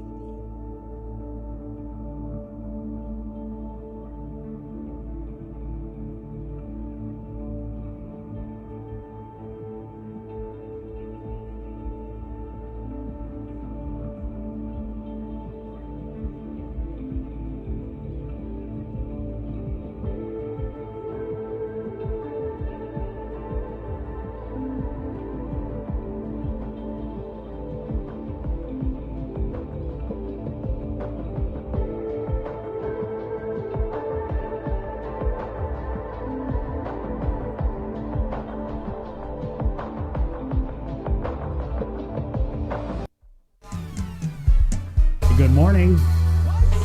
Hey, good morning on you to all of our viewers, listeners, questioners, commenters, likers, sharers on the award-winning social media networks at KUAM. Jason Salas. Good morning once again. Hey, everybody, you guys are doing a fantastic job. As always, no worries about you guys taking the conversation in a couple really good tangents. And one thing that, you were talking with... You just want to show off your hair. Yeah, no. No, I just want to show off his hair. Yeah. You've got a really fresh cut yourself, my friend. So you're looking pretty really fresh. Jim. Okay, so to more important matters, you are having Mayor's Hour. So we had Mayor Savares from Dededo, Mayor Matanani from Jigo, and more recently, Mayor Alig from PD. But people were actually talking, and they were continuing this discussion about the fact that the governor is expected to make some sort of judgment, decision, announcement about possibly extending the restrictions. Right. Given Let me that just read that statement. Yeah, right. on dine-in services, and people right. are really talking about that. Right. So earlier this week, Crystal Paco, the press secretary, she sent me this statement. The Office of the Governor issues the following statement on the potential opening of restaurants for dine-in services. The Governor of Guam expects to receive draft public health guidance for her consideration on May 21st, which is today. After this guidance has been reviewed and approved, the goal is to permit the opening of restaurants for dine-in services by Monday, May 25th. The Office of the Governor reminds everyone that restrictions will be relaxed based on available case data and other factors. While we work to meet this goal, dates are fluid and may be revised. Okay, and it is worth mentioning that date, which is up in question right now, that Monday, is a holiday, which a lot of people were saying, the big story, we didn't bury the lead at all today. 11 new cases were surfaced last night. How that weighs out in the fact that we've, when we wrote the story last night, we said that this is the largest single day surge of positive COVID cases in 5 weeks. Oh, 6 weeks. 6 weeks. Oh, so yeah, I had to redo the math. I had to adjust my story like about 10 minutes after I put it up. But, okay. On April the 5th, we had that one day when we had 18 cases. And then on April the 7th, we had 8 cases. But, this is the first time we've had a double-digit day in about a month and a half. So, that shows a testament to how the community was disciplined, more or less, and people were staying home. But people really, really have strong opinions about the fact that the island is open right now. And the dine-in thing is really drawing a lot of very polarized opinions. People are saying, this is good. I still plan on practicing social distancing. They want to know how the servers are going to react, how the cashiers are going to respond. Other people are saying, no way, Jose. That is absolutely crazy. I'm tracking more no way Jose's here. Yeah, I think if we actually did a poll, and we'll try and put that up like in a few minutes and everything like that, we already know how that's going to play out. Right. And I mean, I'm just uncomfortable with dining in. I mean, you're right. I know you keep talking about that when we were talking about it before. Like, how do you gonna eat? Like, you're. I don't know. I'm curious to see what the guidance is because, okay, if the servers are going to be wearing the mask and the gloves, serving you stuff, and then you're going to take off your mask, or do you move it to the side to eat? Doesn't that mean that you're spreading droplets I don't know. It just seems like too much too fast. So let's just be honest. That's my I really opinion. like my takeout, I kind of like it. And cooking at home. Right. And one perspective we would also like to get, if those of you who are watching share this live stream with your friends, is if you do work in food services, let us know how you possibly feel about going from a situation right now where you guys are facilitating takeout and order delivery services to possibly having diners come in and sit and have a meal. And you talked about possibly taking your kids out and having a family night. Oh, that'll never happen. I ain't taking my kids out. Well, are you kidding? Real quick anecdote. I've actually got a friend who runs like one of the drive-through coffee shops here, and she said that her employees, they've been telling her, they're like, boss, we are absolutely exhausted at the end of our shift, and even though it's shortened, because we're wiping everything down after every single order. We're changing our gloves. We're changing our masks a couple times per shift. They're like, we're more tired after 4 hours than we normally are from 8. So from a barista standpoint, that's one thing. But from a dine-in restaurant, we want to hear from you guys too. The voice of the baristas, Jason Solis. No, and then is it also going to be like a deal with the shopping centers? They open them up, and what did we hear from the shopping centers? People aren't really shopping. And I think with this surge in cases, switched up their game plan. I think in Full Zoom we did something with one of the shopping centers and how they've kind of switched how people can shop. With a GPO. Yeah. And it was our friend Suzanne, former colleague of ours. Oh, sorry. Okay. At GPO in Tamuning, Suzanne Perez, former KUM reporter and anchor, she was saying that at least initially GPO was going to allow for 700 people in the mall. And remember, GPO, that's a lot of floor space. So 700 sounds like a really big number, but you can, fit them and still do social distancing. But in the food court, which at least initially was only doing takeout, 200, no more than 200 at the same time. For takeout. Yeah, for takeout. Okay, we do have one comment. Tess Renee, who's been fantastic on the comments so far. Thank you, Tess.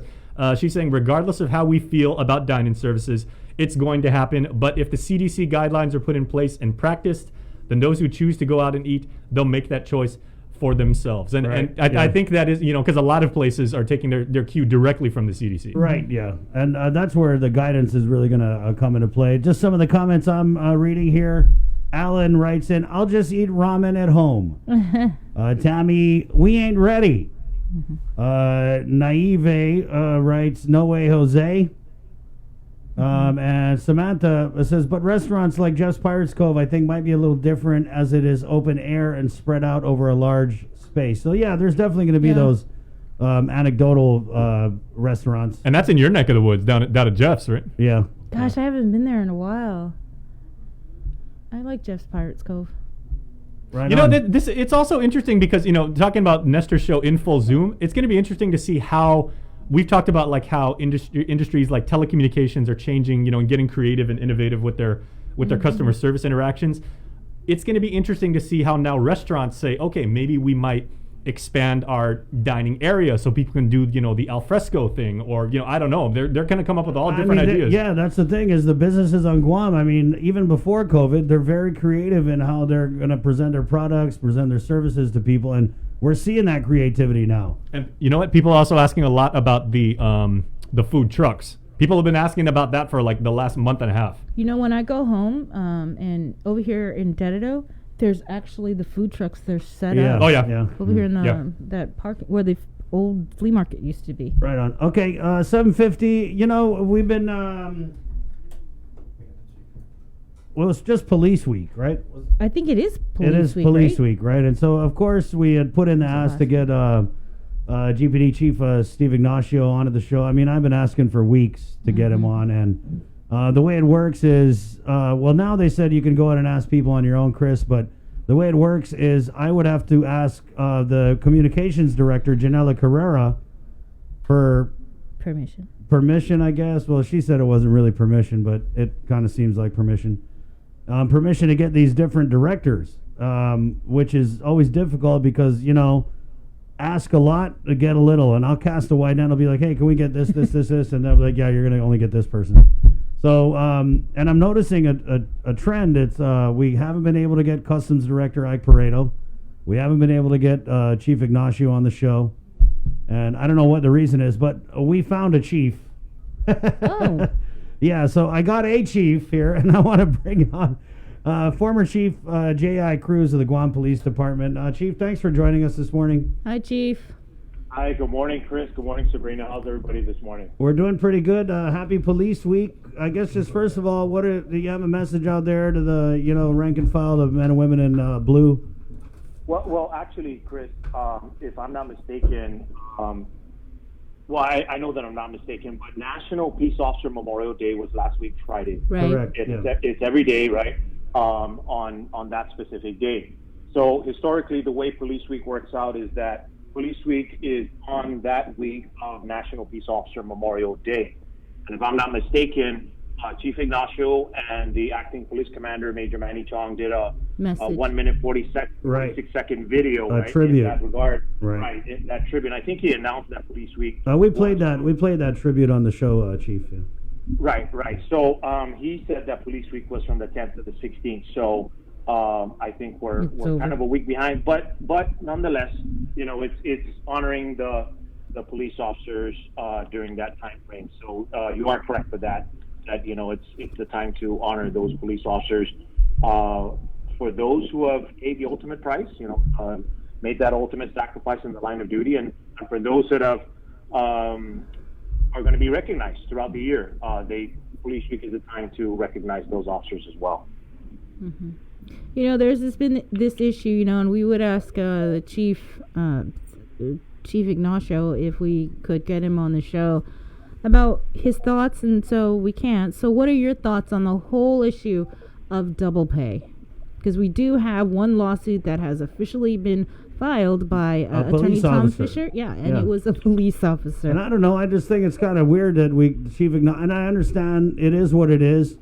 And Ignacio was named in the lawsuit. Yeah, he doesn't want to come out and because he doesn't want to be put on the spot. We had the fire chief, Dan Stone, and we put him on the spot, and he was wiggling and dancing and trying to do everything to avoid saying, yeah, I believe the firefighters deserve the double pay because the governor is very clear on that stance. And so anyway, so where do you stand on it, Chief? Well, Chris and Sabrina, I always ground myself back to what is the law saying? What are in the rules and regs? And when I go back to the rules and regs and I look at, the DOA rules and regs, in particular, Section 8.406, it clearly states it there. Now, again, and you guys have mentioned it, the AG has opined and he's given his opinion on that matter, and he says that they don't rate it. I mean, I'm just reading black and white. I'm not a lawyer, so what I will say is, based on my read of this and talking to many police officers out there, because I still talk to them, they call me up, they message me, they believe it, that in reading this, yes, they feel that they would rate that double pay as well. And I'm just going off of this. And if I was still in that position, this is something that I would take to my, I'd have to go back up to Adelu and have that discussion and fight that fight with them and figure this piece out, because my message to the governor, if I was in that position, would be, Governor, this is what the officers are reading, and it's difficult. So I understand where the police officers are coming from. I understand where the AG is coming from. But with regards to legal opinion, Chris, you know how the saying goes, right? If you ask 10 lawyers for their opinion, you're going to get 10 different opinions, and it's really up to, eventually it'll have to go to the court. So, that's just an opinion from the AG. Right. But if the police officer decides to take, retain a lawyer and take this to court, then that's his right. Right. But he's going off of what he reads in 8.406. Let's just be clear, Chief. The police officers, they're not idiots. They know what they're entitled to. They know what they're supposed to get. And so when they didn't get it, what did you think was going to happen? Absolutely. And I got to tell you, this is something, in talking to many of the police officers, this is something that from the onset, they knew this was going to surface. Everybody was looking at each other and talking to each other saying, this is a disaster.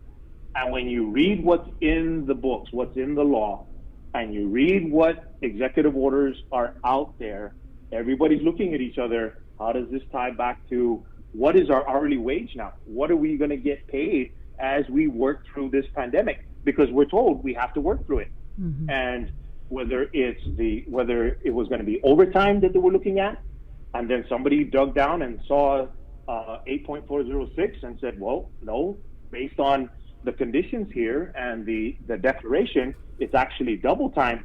Then the conversation picked up even more. So the police officers have been monitoring this since the onset. Mm-hmm. This is something they've been chattering about for a while, Chris. Right. Not right. just and the fact that surface. And the fact that there is this emergency session scheduled for this afternoon, 3 bills have been introduced.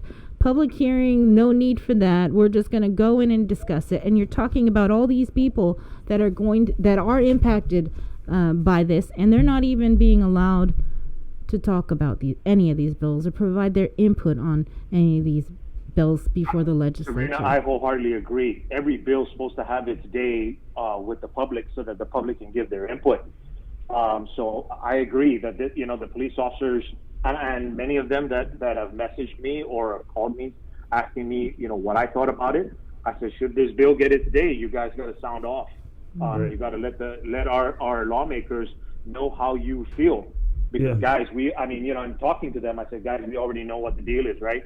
We're the ones that, with having served before, you guys are out there. And when you really think about it, Chris, yes, our doctors and nurses, frontliners, they're dealing with this.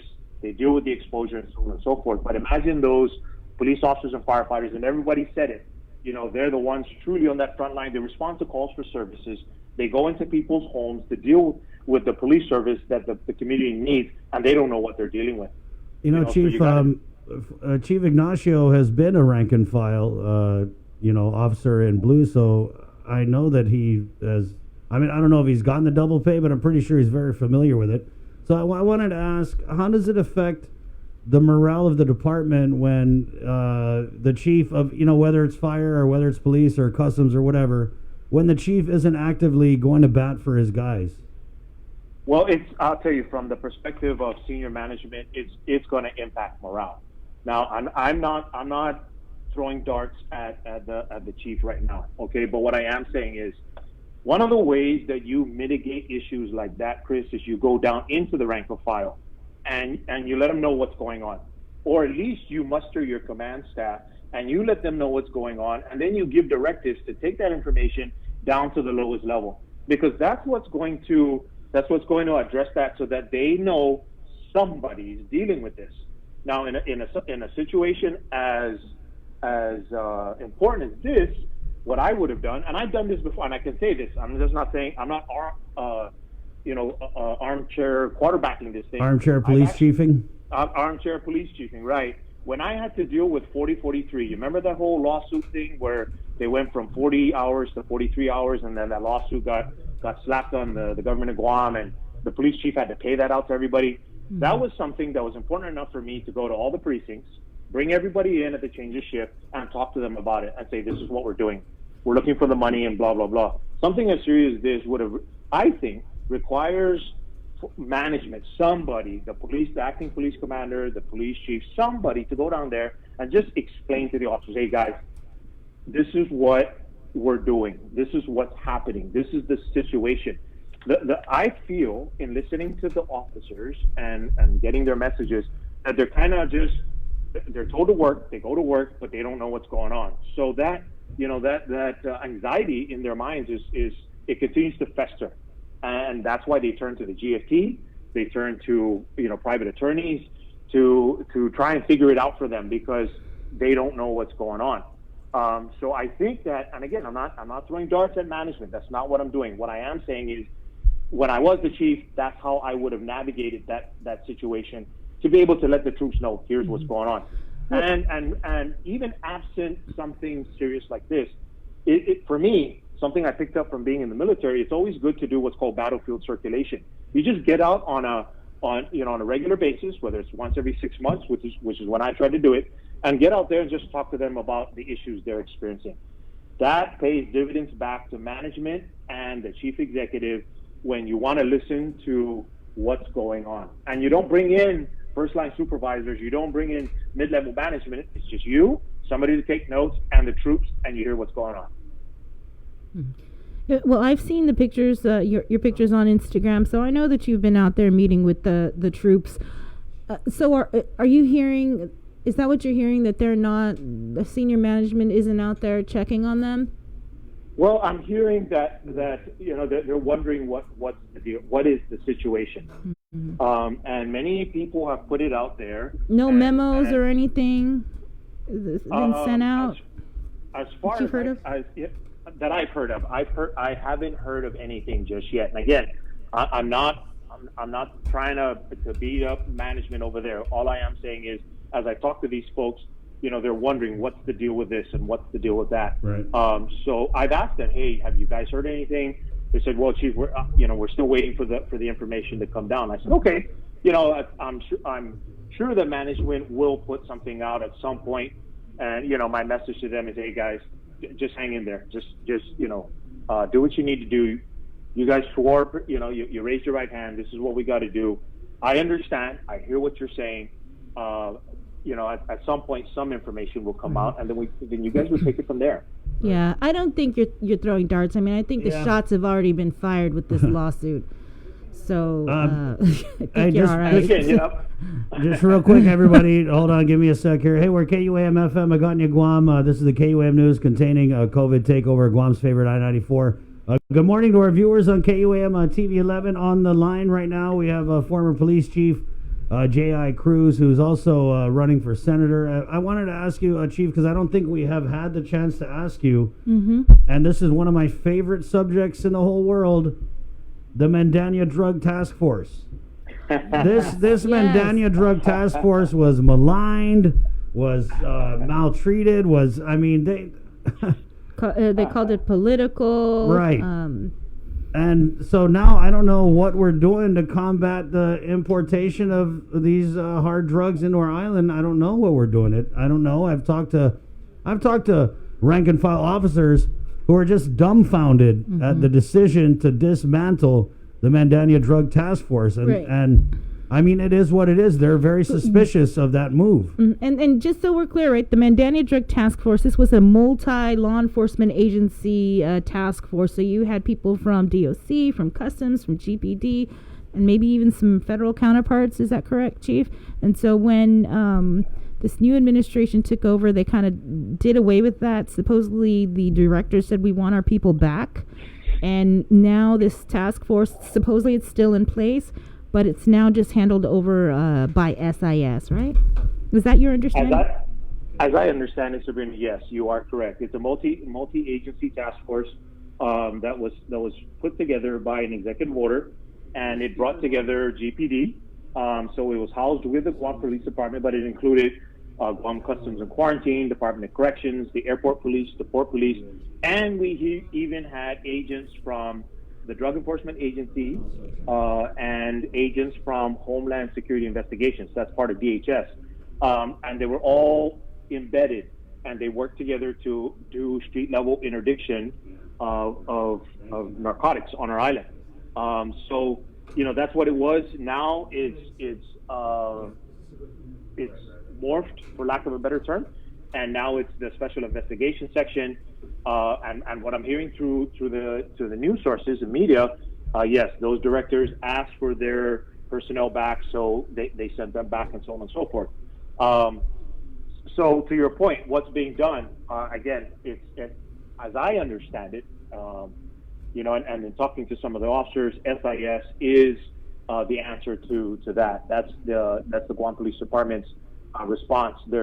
As I've been told, they're still doing drug interdiction. I don't know what that entails. I don't know how many people are involved in that, but they are still Not enough. actively. But I'm not privy to that. Yeah, Chief. I mean, to me, it just seems like all the ICE dealers are having a big party the last couple of years. I don't know. I mean, I could just see them popping bottles when that Mandania was disbanded. They were just like, "Yeah, we did it! Pop, pop, pop, pop!"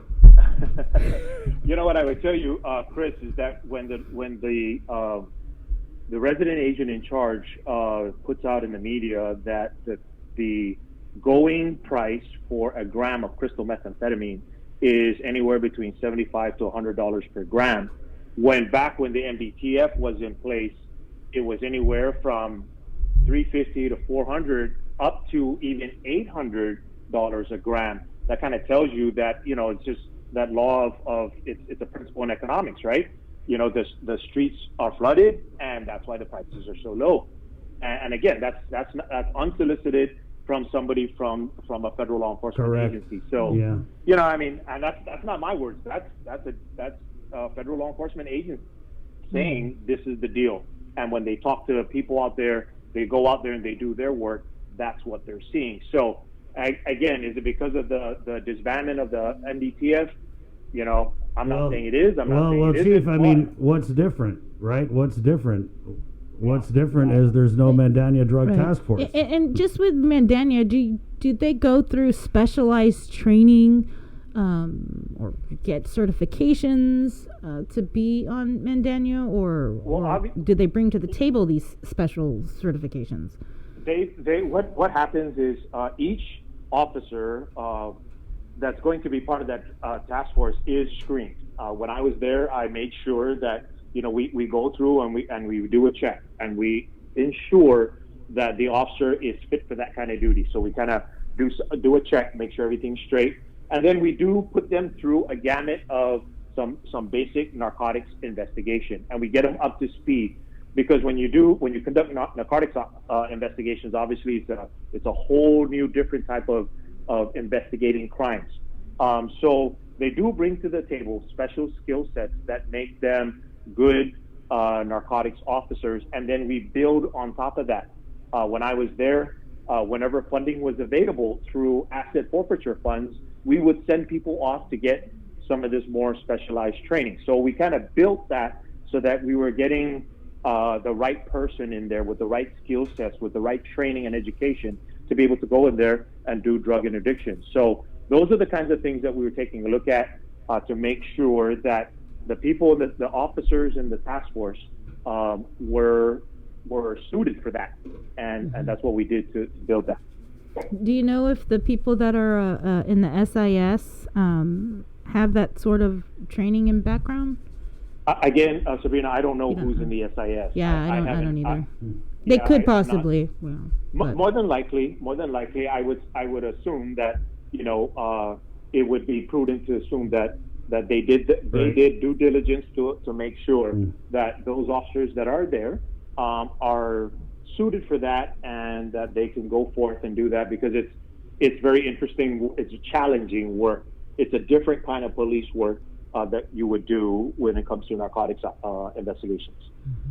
But SIS, is that part of CIS? I mean, SIS, is that like they do property crimes, they do all these different responsibilities, or is it SIS, drug investigations? When I first became the chief, and even before, when I was in the police department the first time, SIS was always in play. Special Investigations Section is one of several sections under Criminal Investigations Division. Okay. So it's a section within a division that falls under a bureau. So Investigations Bureau, of which there are 3 bureaus in the Guam Police Department. There's Operations Bureau, Investigations Bureau, and Services Bureau. SIS falls in under Investigations Bureau. So that bureau has Criminal Investigations Division and Forensic Science Division. So you have 2 divisions, and under CID, that division, you're going to have juvenile investigations, criminal investigations, special investigations. Okay. And that's just in an organizational chart, and anybody can see that. So I'm not putting out anything that's classified or confidential. Correct. It's the org chart of GPD, and anybody can view that. So SIS is a section under a division under a bureau. Well, Chief, I'm just going to call it like it is. I think the dismantling of the Mandania Drug Task Force was a political move. I think that they stepped on some powerful people's toes, and those powerful people got into power, and they were like, nope, Mandania, you're done, son. And then we had other people who were seeking to malign the Mandania Drug Task Force, and I just feel like those people, and we all know who they are, I feel like they were representing the interests of drug dealers. I don't know. Call me crazy, call me a conspiracy theorist, but I put the two and two together. It makes sense to me. I'm not going to ask you to comment on that, but you were kind of out of time. But I do want to thank you for providing the perspective. And, you kept apologizing about throwing darts, but I think it's important for us in the media to provide these different perspectives. And if we can't get Chief Ignacio for whatever reason to come on, then there's a void there that we're going to fill with somebody who has similar or relevant experience. We're not being political. There's about 4 to 5 other former chiefs that we could get on at any given point in time. And so I don't think you need to apologize for, you got the same rights as we do to sit here and discuss, all these matters which are open and before the public on any given day. Thank you. Yeah. Thank you, Chris, and I appreciate that. And again, the whole idea was I didn't want you or your listeners to think, J.I. is just armchair. Yeah, we called you, in other words. Thank you. Thank you, Chief. No problem. Thank you, Chris, right. Sabrina. You guys take care. Please be safe. And God bless everybody over there. Thank you. And Take wash care. your hands. Thank you. All right, thank you. Appreciate it. 811, good morning on you. The show is proudly brought to you by it's containing COVID. And it's proudly brought to you by Cabo Enterprises, Ambrose Inc., IT&E, Coast 360, and the Bank of Guam. Let's do it. Let's dive into the day's COVID-19 headlines. You want to do that, or you want to take a break? I'm ready. We can do it. Leah, let's just do a break, Fluid. 812 from the KUAM News team. Good morning, Sabrina Salas-Matanani. Off it, everybody. The number of confirmed cases has increased. According to the Joint Information Center, on Wednesday, Public Health ran 64 samples and 11 returned positive. This raises the number of total of confirmed COVID-19 cases on Guam to 165, with 5 deaths and now 125 recoveries. Yesterday, there were 126. The difference or decline could mean that one of those who originally recovered may have retested positive. Staff at Senator Sabina Perez's office confirmed that today's 5 p.m. oversight hearing to review the procurement process of quarantine facilities for the current public health emergency will still go on as scheduled, despite Speaker Tina Munoz-Barnes late yesterday afternoon calling her colleagues in for an emergency session at 2:30 p.m. to discuss the 3 bills that were introduced to address the controversy over double pay for first liners. You and I will not get to testify in those measures because public hearings were waived so senators can place it on the agenda. When announcing the call to emergency session, the speaker stated in a press release that it is her intent, quote, that this 35th Guam legislature can work through the weekend if needed and address these measures prior to our regularly scheduled session. It is not clear how long senators will be in emergency session today or whether they will even recess to participate in the procurement oversight hearing.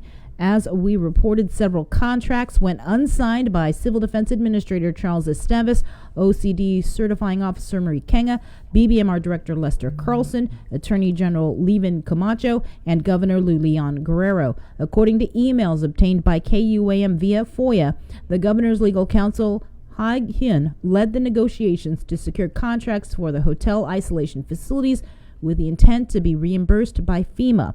Those contracts, however, again went unsigned. Civil Defense Administrator Charles Esteves told KUAM that he did not sign the contracts because he was not involved in the emergency procurement, nor did it follow the proper protocols for emergency purchases, which go through his office and then GSA. Ultimately, the governor on May 8th wrote a memo to the Department of Administration citing her Title 10 special powers, allowing her to suspend rules and regulations, and ordered invoices and the unsigned contracts to be paid. Additionally, a budget breakdown for the $118 million in CARES Act funding Guam received shows $4 million will go to mandatory quarantine protocols. The unsigned contracts for the quarantine isolation facilities at Pacific Star, Days Inn, Wyndham Garden, Hotel Santa Fe and Perlis Court have expired. According to the unsigned contracts, the government agreed to pay for rooms even if they were not occupied. So here's how much you paid. More than $1.7 million was doled out to the unsigned contracts for the quarantine isolation facilities and invoices from Laundry Solutions. That is according to a response to a FOIA request to the Office of Civil Defense. The breakdown of the payments is as follows. Wyndham Garden, more than $835,000 was paid to them. Days Inn, more than $255,000. Hotel Santa Fe, more than $113,000. Pacific Star, more than $544,000. And the Laundry Solutions, more than $35,000. Again, the total is more than $1.7 million. Over the weekend, new contracts were signed for quarantine facilities. Esteves confirming this time around the contracts went through the proper emergency procurement process. He plans to submit the documents to FEMA for reimbursement, adding he will also submit the unsigned contracts and see if it will be approved. Senator Perez called for the oversight hearing after sending FOIAs to the governor's office related to procurement during this pandemic. Her office says the following individuals were invited and confirmed their attendance. DOA Director Edward Byrne, Guam Service Agency or GSA Claudia Ekfaji, the Governor's Policy Advisor and Legal Counsel Lori Tumaning, Civil Defense Administrator Charles Esteves, Civil Defense Certifying Officer Marie Kenga, Guam State Clearinghouse Stephanie Flores, Deputy Attorney General Shannon Titano, Assistant Attorney General Jessica Toft, and Public Health Director Linda DeNorsi. The Senator's staff confirms the Governor's legal counsel, Hai Hyun and Sophia Diaz, were invited but did not respond. BBMR Lester Carlson also invited and also, according to the Senator's office, did not respond. The Mayor's Council of Guam, in the meantime, sent a letter to senators yesterday defending their position that their staff are also deserving of double pay. The MCOG says although all offices were closed when the public health emergency was declared due to the needs of the community provided at the mayor's office and the humanitarian care services required to be provided to Manumco, all employees were required to report to work and continue to do so as of this date. The status of our employees as unclassified workers should not disallow their qualifications to receive double pay or whatever pay is given to other government essential workers, whether they are classified or unclassified. The addition of un or UN in our status doesn't make us unnecessary, unneeded, unworthy, or unequal employees. The Department of Health and Human Services is delivering $5.6 million in new funding to Guam to support testing for COVID-19. This funding from the Paycheck Protection Program and Healthcare Enhancement Act will provide critical support to develop, purchase, administer, process, and analyze COVID-19 tests, conduct surveillance, trace contacts, and related activities. These funds, along with the previous funding support CDC provided, will help states, territories, and localities with their efforts to reopen America. The Legislative Justice Committee held a confirmation hearing for Dana Gutierrez to serve as the 8th Guam Superior Court judge. Gutierrez was nominated by the governor to fulfill the trial court position following Judge Michael Perdalio's transition to the District Court of Guam. The committee heard testimony from nearly 20 family members, friends, and colleagues advocating their support of Gutierrez taking the bench, with all in agreement that she has deep passion for justice and law. Gutierrez has practiced law for 22 years with her most recent work at Calvo, Fisher & Jacob Law Firm. If confirmed, Gutierrez will be assigned to Family Court 2, which is a therapeutic court that oversees juvenile cases that involve a drug or alcohol charge. In national news, every state has started moving forward with reopening plans, and now the CDC has more extensive guidelines for how they should proceed. The 60-page document, which the White House initially described as too prescriptive, was posted on the CDC's website this weekend without any notification. Skylar Henry reports. The CDC has released new detailed guidance to support President Trump's plans for reopening the country. We're opening up our country.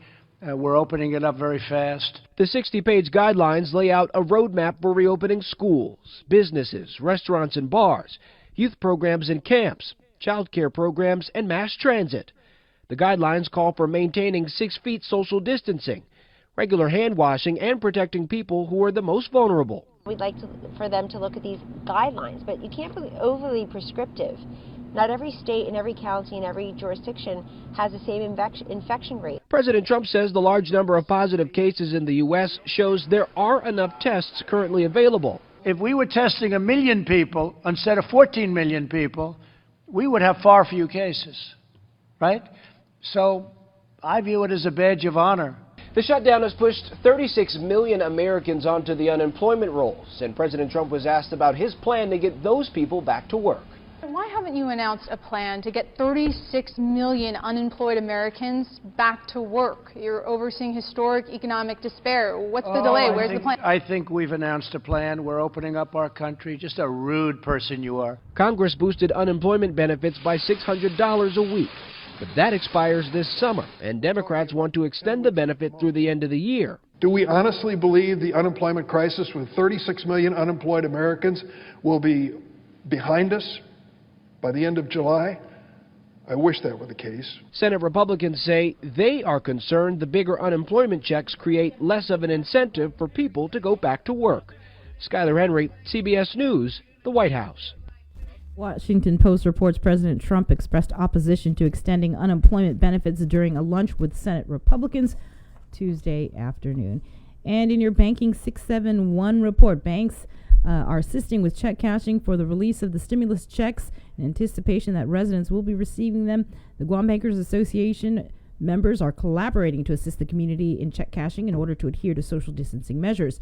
As the banks work to support the island in this time of need, GBA is making the community aware of the following: that ATM deposit and mobile deposit are convenient and safe banking alternatives, and those with no banking relationships may be asked to line up in a designated non-customer check cashing line and will need to provide 2 valid IDs. As such, check cashing is allowed for non-customers at the following institutions: Bank of Guam, Bank of Hawaii, Bank Pacific, and First Hawaiian Bank. And that is your Banking 671 report, brought to you by Coast 360 and the Bank of Guam. All right, thank you very much, Sabrina Salas-Mantanani, 8:22. So, yeah, there was a lot of stuff that happened late yesterday afternoon with the Speaker's office calling for an emergency session at 2:30 in the afternoon. And obviously when we got this news, we had asked, hey, what does that mean for the oversight hearing? And why'd you guys schedule an emergency session for a day when you knew there was an important oversight hearing? And the response from the Speaker's office, it was honestly the nurses who kept calling our office in the last 24 hours. I personally recommend, this is coming from our chief, Shirag, I personally recommended we wait till next week since we have to deal with session anyways. Yeah, so they're going into session next week. And what this looked like, Sabrina, on its surface, it kind of looked like they were trying to call emergency session so that the oversight hearing would be canceled, postponed, or otherwise just messed with. Right. I mean, if the nurses were calling, were they wanting to testify on these bills? Or, I mean, obviously, our frontliners want some... They're just playing the nurse card is what it really is. I mean, are you going to stand in the way of the nurses who want to get their double pay? Well, I mean, I don't see why we can't do both, and I guess we are going to do both now. And in the speakers chat, they had said they didn't know if the oversight hearing was going to be canceled or postponed. But what are we hearing from Senator Sabina Perez's office, Sabrina? Well, the last time I spoke with the staffer was before around 6 o'clock yesterday, because I had actually emailed, I think after our show, wanting to know who all is going to be testifying or participating in the oversight hearing. And so when I called, or he called me, and then I called back around 6, and I got the list of people that are scheduled to appear. And so I noticed there were some names that stood out that wasn't on that list. Right. So I asked, okay, who all was invited, and then I said, was the Hai Kin? Yes. Okay, and why isn't he on this list? He didn't respond. Sophia Diaz, same thing. But just to follow up, I put it in writing because I wanted to know, why weren't they subpoenaed? But I don't think, I think in the press release, right? That she doesn't plan on subpoenaing anybody right now. Which is a departure from what she had told us when we first spoke on this oversight hearing. As you guys may recall, if you follow the show, we broke the news live that she was going to hold an oversight hearing, and she indicated that if she had to serve subpoenas, she would. And so, Sabrina, who was invited to this hearing? I mean, to be invited to an oversight hearing, I just get in my mind a little invitation. But who was invited and who declined I didn't get the full list yet on who all was invited and who didn't. Right, but I was only provided the list of who is participating, and then I followed up and asked, well, I want the list of the people who were invited and didn't respond. And, over the phone, they told me, Ken, Sophia Diaz, and Lester Carlson. And then we got off the phone, and I put it in writing where I want to know, officially. But I hadn't gotten a response. And I figured, we were going to talk to Senator Perez this morning because she had scheduled an interview with us. That's right. Or confirmed an interview with us. Right. Yeah, and let me just tell you guys, Senator Sabina, I know they're working hard on this oversight, but she did commit to come on the show last night, and then I got the text after the show started this morning that she needed to reschedule. And, of course, want to give her the benefit of the doubt. I'm pretty sure this is going to be a very complicated hearing. It seems pretty simple to us, but, on their end, I'm pretty sure with the people who are coming, I mean, it looks like they're really going to wade into this procurement issue, which everybody seems to have a problem with, except for Adelou. And so what I kind of can't wrap my mind around, Sabrina, is if you're going to have an oversight on the procurement of government of Guam quarantine and isolation facilities, and that procurement was led by the governor's legal counsel and the legal team, and with BBMR, Lester Carlson, obviously he's involved too. Why wouldn't we have those people who led this procurement in this hearing? And it just doesn't make sense to me. Because if you're going to have an oversight hearing on the procurement of these things, wouldn't you want the guy who led the procurement on them to be present at the hearing?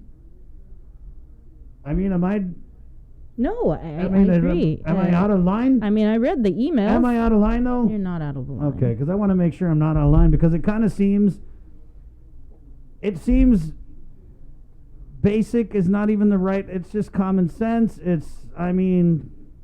Jesus. And it makes you wonder why, right? What's the motive here? It doesn't make me wonder why. I mean, why? Obviously, I think when you look at this, they called emergency session to try and derail this oversight hearing, and now that I think their colleagues are, well, what the hell are you trying to do? They're kind of, I don't know what's going to happen in this emergency session, but to me, it kind of seems like they just don't want to put the governor's legal counsel on the hot seat. I mean, that's what it looks like, and I mean, if I'm Senator Sabina Perez, and I go on to containing COVID, and I say, oh, if they don't, I'm going to issue a subpoena if I have to. And you send an invite, and it gets ignored. This is not even the first time this has happened. We have senators, it's like a parade through this show. Yeah. And what are they saying? We have a hearing, they don't show up. We need a budget, they won't give us a revised budget. This is a routine problem that the senators have with this administration. They just passed a bill on transparency. All I know is, everybody, I hope that you watch emergency session. It should be carried on the YouTube channel of the Guam Legislature. That's at 2:30. And see what happens around 4:55. if it even goes that long. Yeah. I don't know. Again, if I'm the senators, I'm going to use this emergency session to just tee off. To tee off on this baloney. I mean... we deserve better. I really think we deserve better. I mean, the speaker's within her authority to call emergency session. But really, of all the days to call emergency session, you want to call it on the day. I mean, it just looks fishy. It smells even fishier. You couldn't call emergency session tomorrow? You couldn't call it for 10 a.m. And you know what's crazy is the Committee on Rules had a meeting scheduled for this morning, and they had to cancel that. And that's why I'm curious, like, what are these other senators saying? Because it really seems like, I don't want to say they're gagged, but I don't get it. They're elected leaders. They need to stand up. Yeah, and so, grow a pair. I Jesus. hope you watch at 2:30, see what happens, and once it gets to 4:55. Yeah. Let me just lay it out for you. on top of it, no, go ahead. I just want to lay it out for you guys. I don't know if our elected leaders, maybe they don't know how to read, but the writing is on the wall. It's all there for you guys to read. The doctors, the mayors, the media, the people of Guam have been calling for transparency. Remember, they were calling for transparency, and then the senators said, oh, they're calling for transparency. Okay, we're going to be transparent. Let's go. The call for transparency was so resoundingly loud that senators were able to pass unanimously a bill that twists Adeloop's arm into being transparent. The governor vetoed it. The senators clapped back. And what was the result? The people were pleased. So why are we now wiggling back? I mean, was it just a big show? It seems like it was just a big show. You have Speaker Barnes, who routinely does whatever the governor says, calling for transparency. The next thing you know, she's over there at Adeloop making a deal. Transparency Tina. It's just not a good fit. But it is what it is. When she was like, I'm going to be transparent now, we said, hey, come on, yeah, you want to be transparent? Let's go be transparent together. But now it's only like they don't want to be really transparent. They just want the people to think that they're being transparent. Our chat room is also basically, I guess, foreshadowing what they think is going to happen. It is what it is. They're putting that in quotes. They're using the hashtag. It's pretty crazy. Our chat room. And then I can't even keep my phone on my leg or in my pocket anymore because my phone is so hot from all the comments and everything like that. My battery's going crazy. You sound excited. My phone actually makes a really good like massage therapy tool. It's on vibrate. Keep commenting, in other words. So, and then when you have Senator Sabina Perez, I mean, it's her first term. Mm-hmm. You know, hold on, because she's actually calling. Maybe we can get her on. But we're going to bring on the Minority Leader, Senator Tello-Taidagui, first. Thank you, Minority Leader, for joining us. And you are on the committee. Thank you. With Thank Senator. You so much. Yes, I am on the committee. Sabina Perez. So let's just get right into it, Senator. Sure. And I'll be real quick about this. You know, everything that you were saying is absolutely true. It's frustration.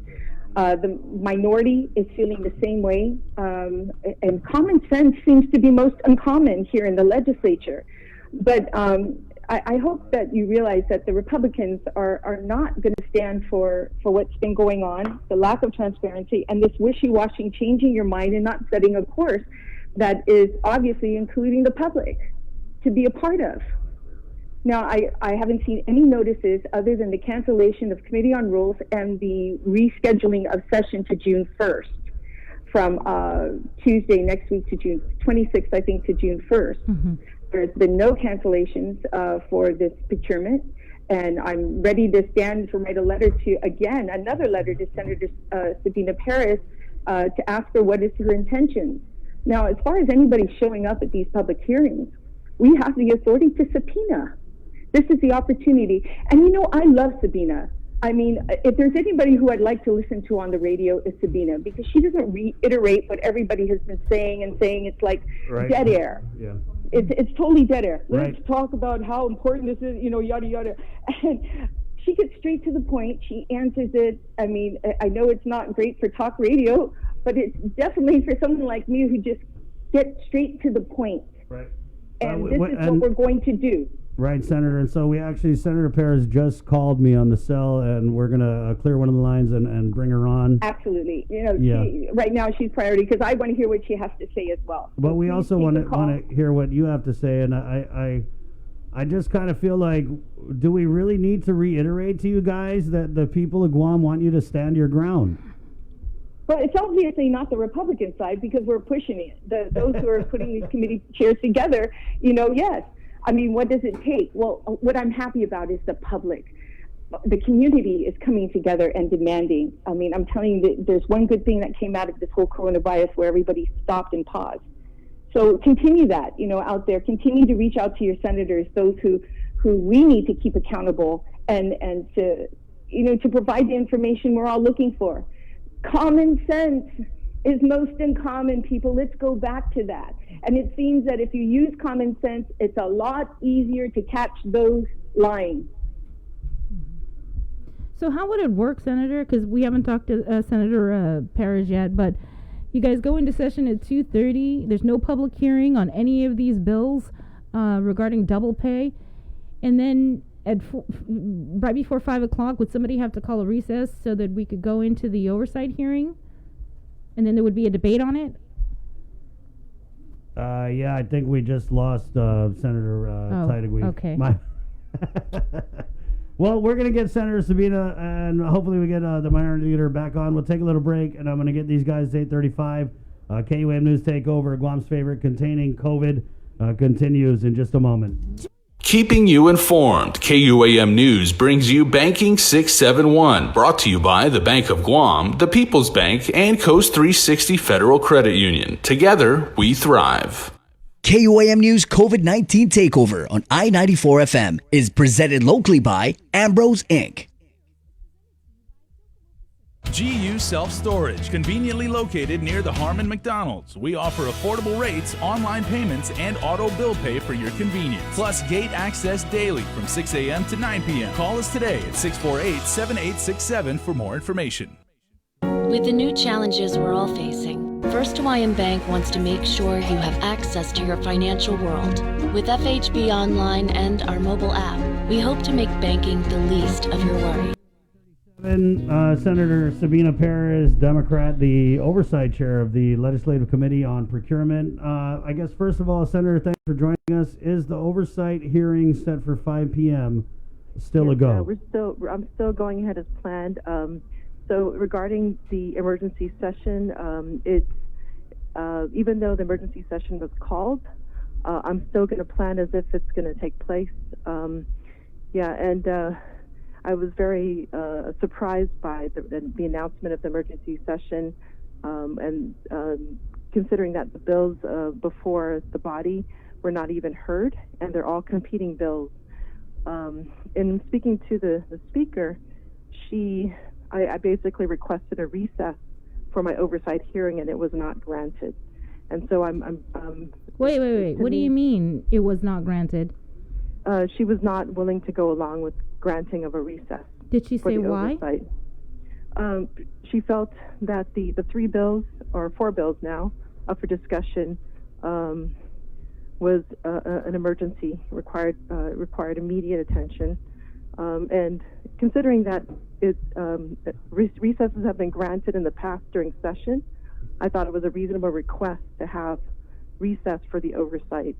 So, I'm basically, there's still an opportunity to get the oversight, continue with the oversight with the support of at least 8 of my colleagues to at least have public hearings on the bills, to come up with the best solution rather than to have a knee-jerk reaction, in responding to, the payment of frontline responders. And Right. No way I'm saying that that's not important, but I can't see why that we can work together in ensuring that both agendas are taken care of. Right. Senator, what's really going on here? Because on its surface, it looks like Speaker Barnes is running interference for Adelup. It looks like that she called this session to try and ruin your oversight, to try and get it canceled, to try and get it postponed. I don't know. I'm not a mind reader. I'm just good at reading people, and that's what it looks like out here. Yeah, I can't speak to what her relationship with the governor is, but the fact that she was not granting me a recess could play into that perception. So I'm very upset with how this is being handled.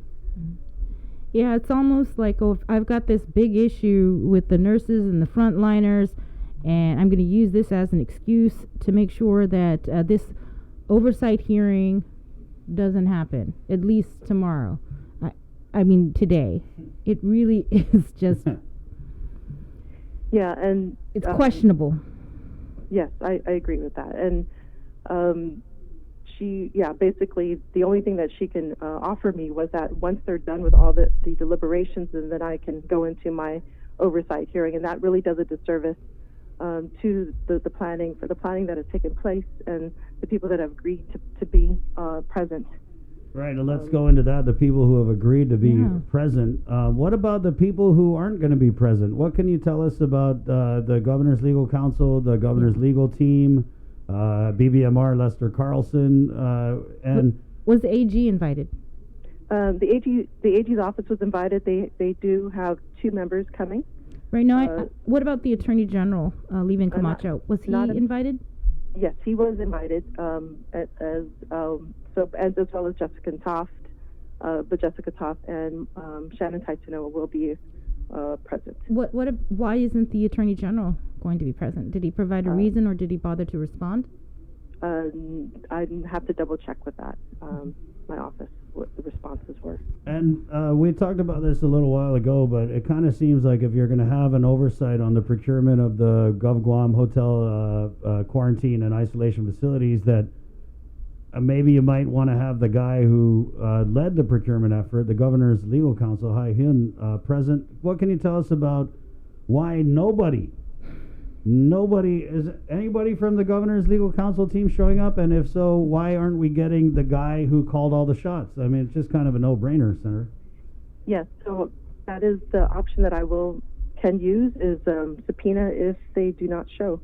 So that definitely is an option for me to use. But they're not showing. If they don't come, there's still time. I mean, of course, that's something I will utilize. There might be an emergency session, though, when you decide to have another hearing. And then how would it work, Senator? So if the Governor's legal team and Lester Carlson or whoever gives you the snub, no show, what's the process for subpoenaing them and compelling them to come before the body and answer the questions? Is it going to happen at a later date, or is it something that you're going to try and do by the end of the day so that they're compelled to show up?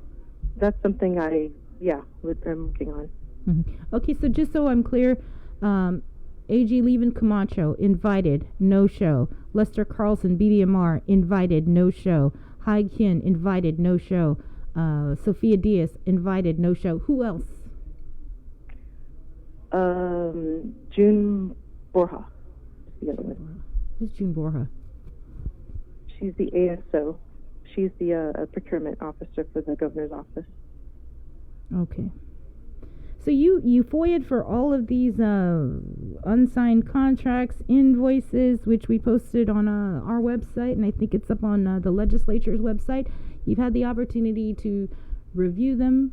What are your just initial thoughts before you go into this oversight hearing? So first of all, I didn't FOIA. I basically put a letter of request for the contracts, and what I could see is that they were unsigned. So they're not real. They're unsigned contracts. For what I could tell. Mm-hmm. So how do we pay out one question? There's still a question as to where is the contract? Where are we at with the contracts? Right. They were paid. Yeah, we were able to FOIA. We got a FOIA yesterday that was complied with, and it's showing electronic fund transfers to the tune of $1.7 million were paid on some of these. What do you call them? Contracts, not contracts? What do we call them? Unsigned contracts. Unsigned contracts, I guess. And the ones that had signatures on them, I want to say maybe 2 of them, they were signed the same day as the governor's memorandum that she sent to the Department of Administration. Yeah, that could be brought into the oversight. What's your plan, Senator, with this hearing? Yeah, so that's something that I would like to hold off on that. So as far as questions go. Ooh, surprise attack. You know, I like it. I like it. I like it. You know they're listening, right? Yeah, there are other senators there. So, I mean, they will have their own set of questions. And Right. basically, assembling the panel that was involved in the procurement process of the quarantine facilities. And For the most part. Yeah, and finding out where, what happened and what are the gaps, what needs to be addressed moving forward. I just don't get how you can have this oversight hearing, and I'm not dissing on you. I just don't get why Adelup doesn't tell these guys, hey, go to this oversight hearing.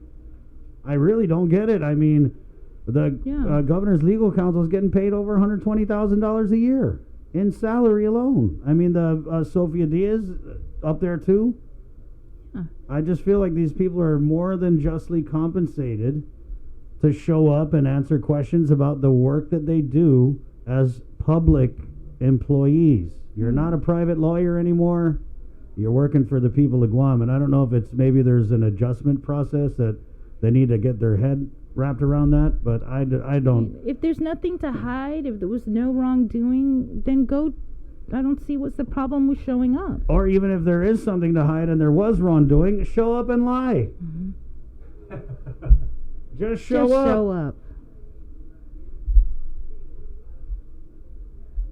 I can tell, Senator, you are frustrated, angry, I mean, or all of the above. Hello? Yes, yeah. Yeah, I concur. Okay. I do want to ask, because I'm just trying to figure out how this is going to happen, though. If you guys are, say, in session and it gets closer to 5 o'clock, how does this work? You're going to move to recess, even though she said, I'm not allowing a recess? Are we going to see a walkout? Ooh. Yeah, I mean, I'm not sure. Do you guys take a vote? Or is because she said no, that's it? There's still opportunities to get, there's still motions that could be made. Right. I mean, you guys could open emergency session and then someone could just do a motion right there, a motion to recess, and if you have the votes, that's it, pence it. Is there still confidence, Senator, in Speaker Tina Munoz-Barnes' leadership? Is there any concern with your colleagues that she's just too close for comfort with Adelup, because this has been the trend? And I really think that come election time, it's not going to be the governor who's going to pay the piper. It's going to be you guys there in the legislature. Yeah, I don't want to make any comments regarding that at this time. Okay, so what do you want to comment on? We know that you got prep to do for this hearing, so we'll just give you the floor. Yeah. What do you want to say in closing, Senator? Yeah, I think what's really important, with COVID-19 and all of the things that have transpired, it really has challenged us in procurement. I think we really need to hold up procurement processes even during these times of the pandemic. And so, I would like to kind of understand what happened and how do we move forward, especially with, the $1 billion that we're going to get from the federal government. And it's important that we do things right. Okay. And follow our local laws, follow federal guidelines, and to get the needed relief for our people. All right. Well, thank you. I think more importantly, it's how do we want to function as a government, in order to ensure that public funds are expended properly and with the trust of our people. Okay. All right, Senator. Hey, thank you so much for calling in. I know you got 20 million things going on, and we appreciate you making good on that commitment. Yeah, thank you. All right, okay, take care. Good luck. Good luck. Break a leg. Ask a question. Wash your hands, too. Yeah, thanks. Bye. 8:49. Wow. So I'm not sure. What? I think the silence spoke volumes. She's got to be one of these people who, if you don't have anything nice to say, don't say anything at all. Yeah. But she held back. Like, oh I my could God. feel like, oh my gosh. I felt it. I felt the feels that she's having right now, and they're not good feels if you're going to that oversight hearing. She's like this. Don't say. Maybe she muted herself too. She's like, I better just mute myself just to be safe. Jake. Okay, I did want to say that there was at least one person. You know, our friend Glenn Lujan. Yes. From is it different? Yes. Yeah. It's Jason Datowin and Glenn Lujan. Yes. By the way, Glenn, shout out to you, Hafaday. God bless you. And I bring that up because, of course, Glenn was saying the rosary in the first couple weeks. He actually said there, and he goes, he's going to pray for Senator Perez for her courage to do the right thing, which I thought was very big of him. Because Lord knows, and again, using the religious aspect, there are a lot of comments on there that saying, okay, I don't feel confident in the speaker. Senator Perez, please speak up, please say something, and everything like that. Real-time comments too. They were all coming in. It was pretty wild. I mean, well, yeah, it just really feels like they're using the frontliners as an excuse. This whole issue to, I don't want to say cover up, but not have this oversight hearing. Well, people use those exact words too. Is that cover up came up more than once? Like people can't see through all of this crap. You know, just I can't understand. And I couldn't sleep last night because it was so frustrating to get the news. Yeah, I know you couldn't sleep last night because you wrote a 2,500 word story and you sent it to me, and we go, this got to go up on the website and the app. So I was like, yeah, I was typing it up, and then more information started coming in. She does the writing, I do the uploading. Everybody. So actually, it wasn't this. It was. Oh, you wrote that. You wrote that all on your phone. 2,500 words. I did. Okay, socially distant hand pound, because that was impressive. Okay, speaking of which, Chris is getting somebody on the line, so I want to get you guys appraised of what's going on. We have a poll going on right now, pedaling back to a earlier discussion that you guys took in a really positive direction. Our poll is on Twitter right now. Are you in favor of having island restaurants expand to dine-in services? You can vote right now on Twitter. We are at KUAM News. It's also on Instagram if you guys are on the IG. Right now, overwhelming. People saying no, they do not want restaurants to expand to dining services. People want restaurants as options. They want to be able to have ordering services. They want the takeout and everything like that. But people are just saying, as far as restaurant services, they agree that somewhere down the line, when we are more stable and we got more of a handle on what's going on with coronavirus, people want to see that. But they're saying right now, no. 78% say no. 16% say yes. 6% are saying they're unsure at this moment. So make sure to vote right now. How do you feel about restaurants reopening? Or not reopening, I should say, but restaurants adding dine-in services. The governor is expected to consider the opinions of public health on that very topic today. So make sure to vote on Twitter. Okay, thank you, Jason. Yeah. Public health is expected to provide their guidance today. Right. Yeah. And then the governor will make a decision based on those guidance. They're also expected to give us more information on the 11 positive cases. Of course, we reached out to Linda as soon as we got the results. She's saying, hey, the investigators are doing their thing. As soon as we know more, because right now, she said, hey, what we know is the results. So we're going to go into it and figure it out and give you the info. So if we get anything before the end of the show, I mean, when we get something, you guys are going to know. Yeah. We're going to take a break real quick, and we're going to come back. A lot of people have been asking about the judiciary of Guam, what's open, what's not, what they're doing, how they're doing it. And so we're going to get Tina Blas from the courts on to kind of straighten that out for us. All It's right. 8:53. KUAM News TakeOver, Guam's favorite containing COVID. Good morning. Keeping you informed, KUAM News brings you Banking 671, brought to you by the Bank of Guam, the People's Bank, and Coast 360 Federal Credit Union. Together, we thrive. KUAM News COVID-19 TakeOver on I-94 FM is presented locally by Ambrose Inc. GU Self-Storage, conveniently located near the Harmon McDonald's. We offer affordable rates, online payments, and auto bill pay for your convenience. Plus gate access daily from 6 a.m. to 9 p.m. Call us today at 648-7867 for more information. With the new challenges we're all facing, First Hawaiian Bank wants to make sure you have access to your financial world. With FHB Online and our mobile app, we hope to make banking the least of your worries. Visit fhb.com/digital.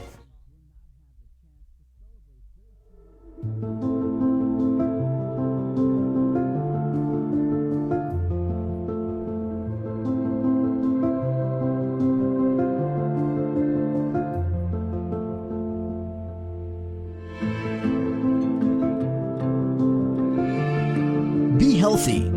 Be informed with ITD.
Be healthy. Be informed with ITD.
It's written down on the board of my dreams.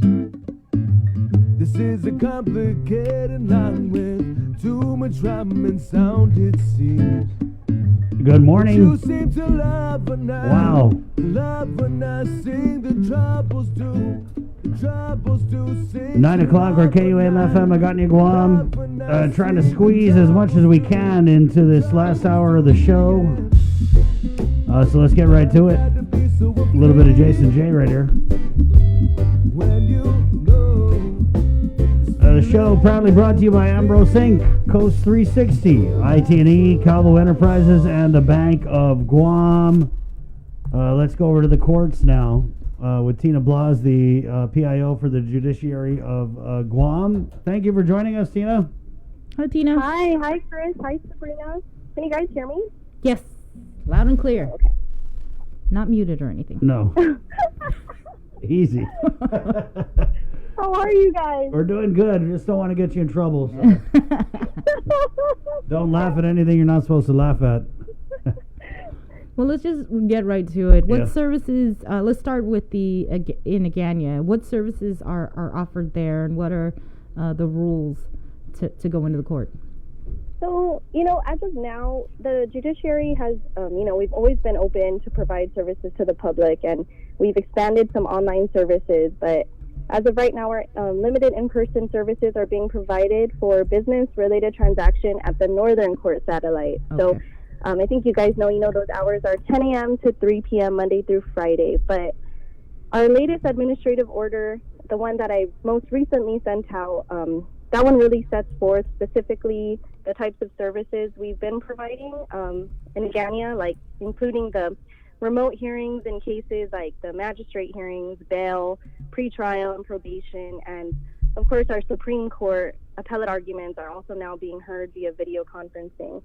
But, you know, we're also subject to any executive orders issued by the governor and any other factors that might affect our current status with the pandemic. So we're looking at a phased-in approach, you know, in terms of transitioning back on or about June 5th, as stated, you know, in the latest executive order. So we also recognize, you know, the concerns of the public safety, protecting, you know, constitutional rights of persons, the health of patrons and employees, but it's a situation that is evolving, and, you know, we're cognizant of that too.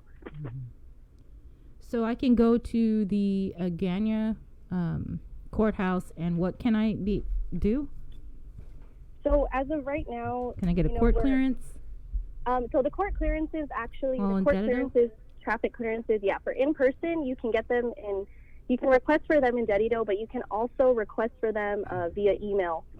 As of right now, you can send an email to 2 separate emails for the traffic clearance and the court clearance, and you can be serviced that way if you don't want to go to the Northern Court satellite to request that. And I can give you guys those emails. So the court clearances emails can be made by sending an email to scog.records@guamcourts.org, and traffic clearances can be made to traffic@guamcourts.org. But of course, you know, with those without internet access, you can make those requests at the Northern Court satellite. You know, I'm on the judiciary's website, and it says, in addition to the Judiciary of Guam security searches and screening procedures for entry, the following requirements will now apply. Is you're subject to a non-contact temperature test? Yeah. Okay, and if you could share some of the other... So there are some clients, you know, that are also being serviced at this time, probation, client services, public guardian. So as of right now, you know, if they're required to come in person, those are the kinds of things that they would be subject to. Okay. But as of right now, you know, we're definitely doing everything we can to hear, you know, cases remotely, and we're looking at, you know, the phased-in approach on or about June 5th for a full transition back. Are you guys doing writ of mandamuses at this time? Yeah. Asking for a friend. Yeah. I think we're... Tina, we just wanted to make this easy for you, to trick you, so the next time you call in, that's when we get you. No, but thanks, Chris. Yeah, anything else that you want to add in here because people obviously keep calling wondering about court. Yeah, you know, and I'm also going to send you guys, you know, I'm going to send a more like an FAQ, just a more detailed list of things that I feel that the public and, you know, everybody should know. So I'll send that out as well, in addition to this call. Okay. Okay. All right. Thanks a lot, Tina. Yeah. Anything you want to send our way, you know, please do. Yes, I will. Thank you. Okay. Be safe. Wash your hands. Thank you, guys. Okay. All right. Tina Blas, Judiciary of Guam Public Information Officer. 905, Jason Solis. Yes, may I just make a quick announcement and addendum, because again, our friend F. Glenn Lujan, one of the nicest guys you're ever going to meet on Facebook, and he's actually, I was citing the fact that before I said he was doing the rosaries when the pandemic first started. He goes, we actually have not stopped doing the rosaries, and he goes, our nightly rosary crusade prayer continues, and many families have tuned in, so they still say the rosary, and you know, he's inviting everybody. So his Facebook page is F. Glenn Lujan, and you know, if he says he's also helping a lot of families who have lost a loved one for whatever reason these days. So you know, grieving is a very personal thing. You may want it to be only with members of your own family, but if you have never done so, and again, for people, a lot of people are learning what it means to pray together and pray virtually and pray like electronically with people you don't even know. It really is an uplifting, and it can bring you a great sense of peace. And did you participate in the first couple of Glenn's rosaries? I was there for the first ones when we did that story about the first woman that passed away during the pandemic, Auntie Doring. Mm-hmm. It was really amazing. Glenn does a fantastic job, and it's a very, very intimate setting. I guess to your question, Chris, it's a fairly quick rosary. So he's got his turbo Tetep, right? Yeah, but it's very, very good, and he's actually, and he says they say the rosaries, and I believe it's every you can check his page, and again, F. Glenn Lujan, but great service for the community. Again, another COVID hero who is just stepping up and using his own gifts and his own talents to do what he can to make sure that our island remains strong. So Glenn, shout out to you. Man, Glenn, and talking about you saying the rosary and stuff. Let's get him on the show, man. Yeah, let's get him on the show. We should get him on the show. Especially if he's going to bring corn soup, because we haven't had you guys' corn soup in so long. What? I got to feed you guys. 906, can we just go into this? There was an article that came up, because we got a little time to kill. We're going to get Attorney John Brown back on the show. He basically wrote the book on procurement for Guam, and he had sent us a memorandum with some of his thoughts, but more of his analysis on the governor's use of the emergency health superpowers. So we're going to get him on to talk about that, but we want to talk about this, and this being something that we had tracked a couple days ago as a Washington, D.C. publication that, of course, goes all around the nation, covers politics in D.C. from Congress to the White House. This publication, Roll Call. All right, and article here came out about our delegate. Crazy article. Sir, we have the pictures, right? We're going to pop these up. Ex-aide dishes to investigators about Guam delegate's alleged affair with staffer. Democrat Michael St. also accepted improper donations, a former campaign chairman alleges. Now, I think what the big bombshell in this article is they actually name, and hey, I know you guys probably have your opinions on it, but to me, once it's in the national media, it's kind of fair game. So I'm just going to go ahead and read some excerpts from this article here. The former campaign chairman for Guam Democrat delegate Michael F.Q. St. told congressional investigators, subject to prosecution if he lied to them, that the lawmaker accepted $10,000 in unreported cash from a local businessman during his bid for Congress, and that he engaged in a sexual relationship with a subordinate on his staff. John Paul Manuel said his former boss had an affair with Jennifer Wynn, the lawmaker's acting chief of staff, and accepted a donation in excess of federal limits from Andrew Park, a local businessman and president of the Guam Korean Chamber of Commerce. Manuel divulged this in late 2019 during an interview with the Office of Congressional Ethics, an independent, nonpartisan investigative entity of the House. Now, there's a quote here. He just operates like he can get away with it, and so far he has gotten away with it, Manuel said in an interview with CQ Roll Call of St. Nicholas's alleged relationship with Wynn. They've been very good at trying to cover their tracks. Manuel's comments about this interview with OCE are the first public revelation that the office has taken steps to investigate St. Nicholas. People have been charged by the Department of Justice for lying to the OCE, a charge Manuel would be subject to if anything he told investigators was proved false. A separate inquiry is ongoing in the House Ethics Committee, which announced it was investigating Delegate St. Nicholas in October. The bipartisan ethics panel has subpoena power and can discipline members. I want to move again here. In a separate interview, a former congressional staffer in St. Nicholas's office recounted observations about the lawmaker and Wynn. Quote, he would put his hand on her shoulder. They would go out for smokes together, the former aide said.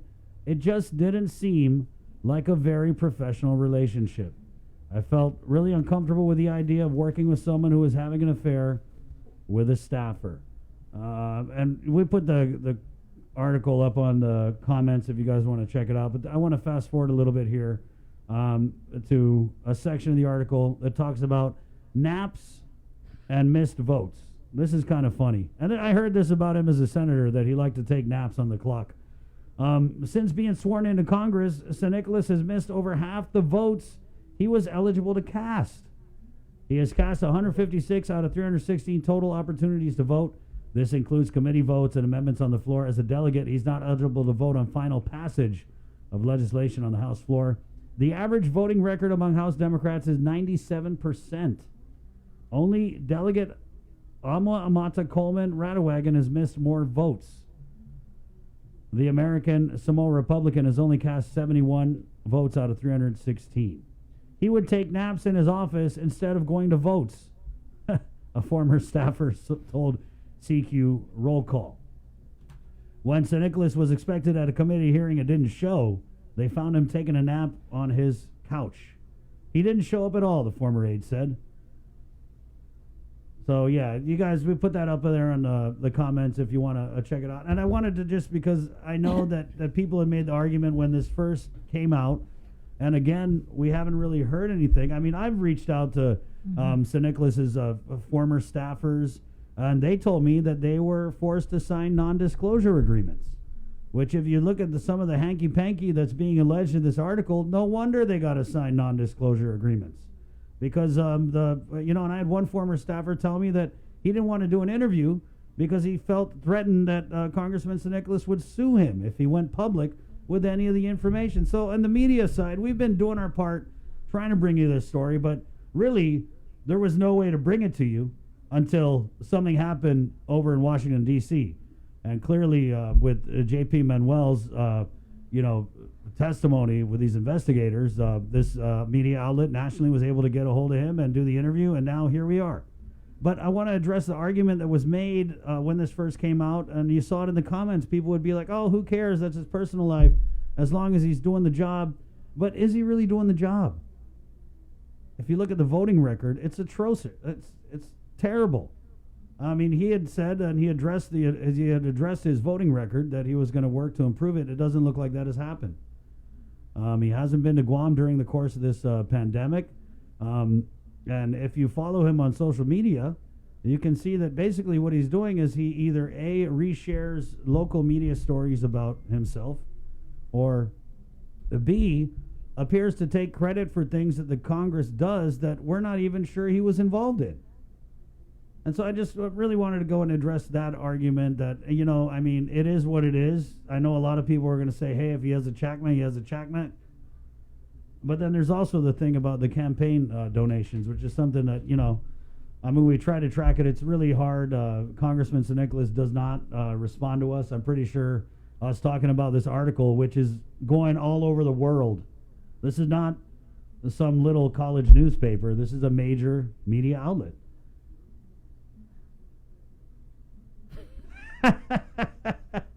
What's up over there? Nothing. Yeah. I mean, it is what it is. We've tried reaching out to the congressman. I mean, I posted on his Facebook page. Yeah. I know he's had 2 press conferences that I was aware of that he invited other media to, and once I saw that, I went on his Facebook page and requested that we be invited to his Zoom press conferences.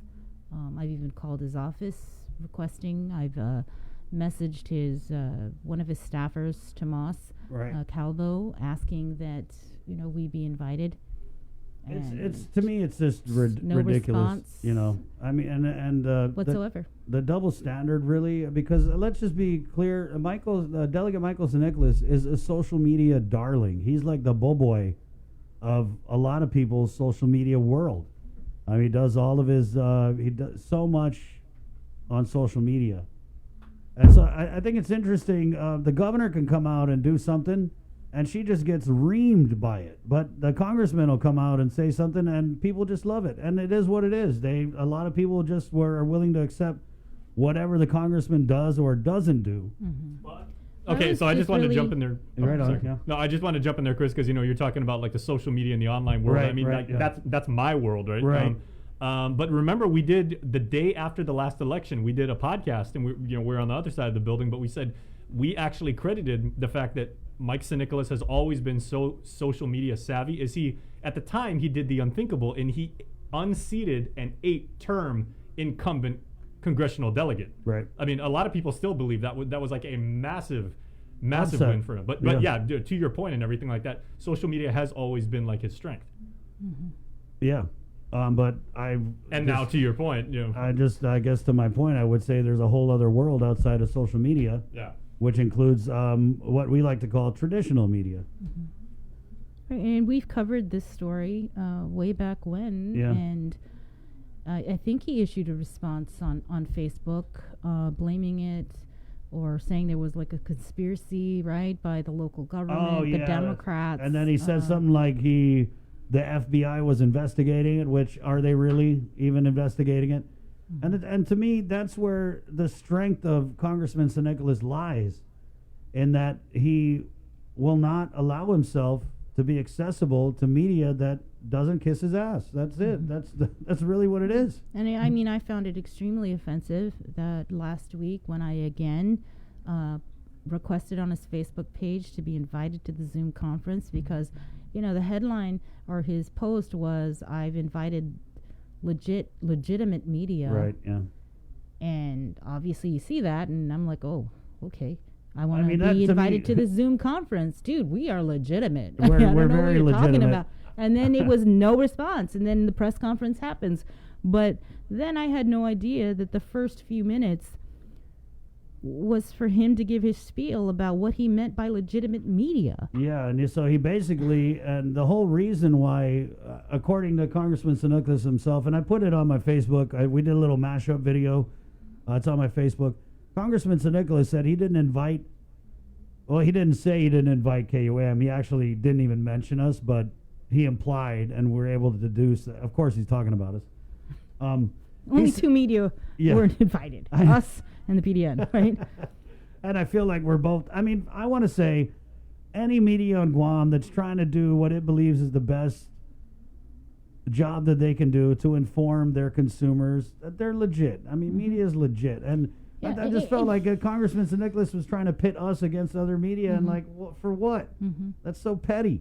But anyway, going back to why he didn't invite us to the press conferences, he said that in covering his plan, he had floated a plan that was, he wanted to get advance stimulus payments out to the people, and he wanted to involve the retirement fund. He wanted to involve something with the banks, but he didn't ask any of these people.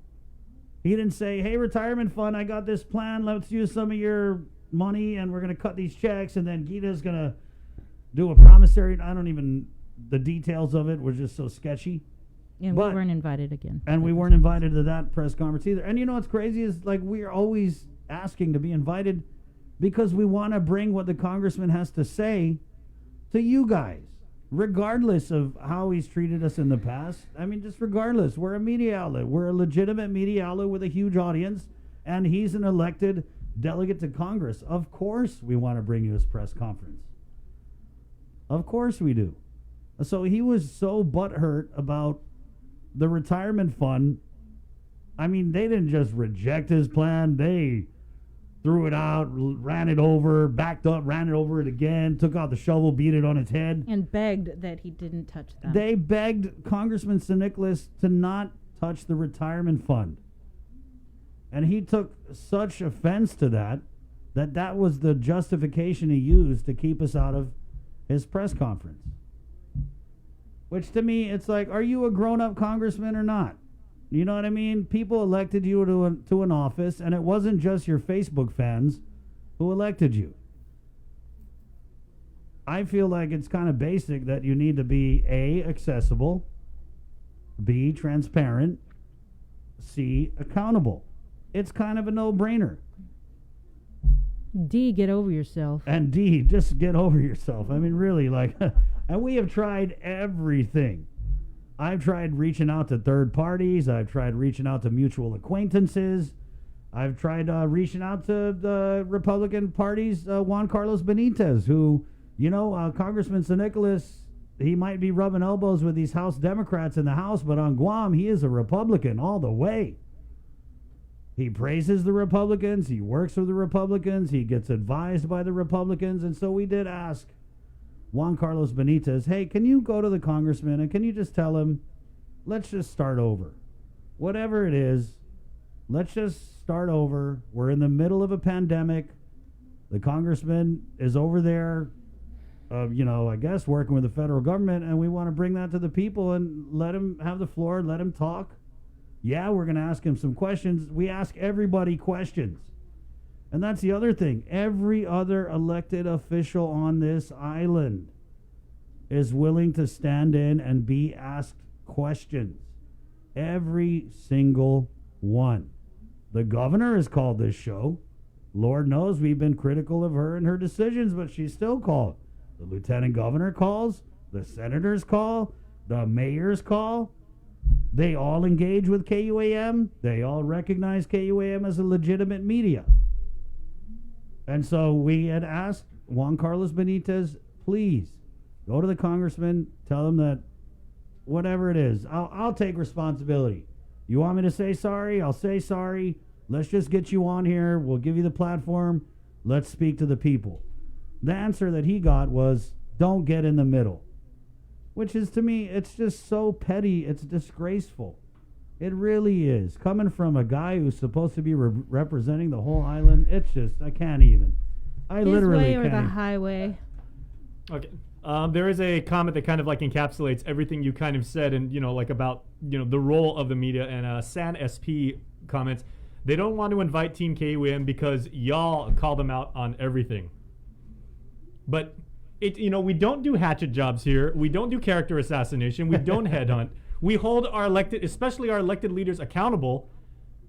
We do the same. We ask as much as we can of our friends in the military, the private sector, as much as they're willing to give us. But government, especially, they have to talk to us, and it's about holding them accountable. It's not about trying to make some big, whiz bang, lightning bolt show, or trying to get like some really juicy soundbite that we can then share over like whiz bang. Yeah, for a million views or anything like that. It's about trying to get you the information of what you want. So and that is the bottom line. Yeah. That's it. it. About And you are the most tenured journalist out of everybody. So you want to talk legitimate? I'm right here next to Sabrina Salas Matanani, who've been in this journalism field for 30 years. Oh. Or more. How long? I don't want to give away your age. What's the close enough? Close enough. What's the, okay. I think I've been doing it a long time. I think you are going to have to buy lunch today, and I think it's going to have to be a lot more than corn soup. And that's why I find it extremely insulting when he tries to say that we're not legitimate. Correct. Because it is absolutely insulting. And on the same day that we won our Edward R. Regional Murrow Award. Yeah. In fact, I think you were journalisming when Congressman St. Nicholas was still sucking his thumb. And we may be saying this today, right? And if he wants to talk to us, we'll still talk to him. Totally. We will put you on the air, get the information that the people of Guam need to know. It's as simple as that. It is. You can dislike me. You could hate Chris. I don't care. I really don't. I just think that the people of Guam deserve to know what their You don't care if somebody hates me, Bree? I thought we were No, I'm gonna go back to you no matter what. Okay. But I'm just saying that when it comes to situations like this, and I've even said this to Adelope, we're on the same team when it comes to a crisis like this. Yeah.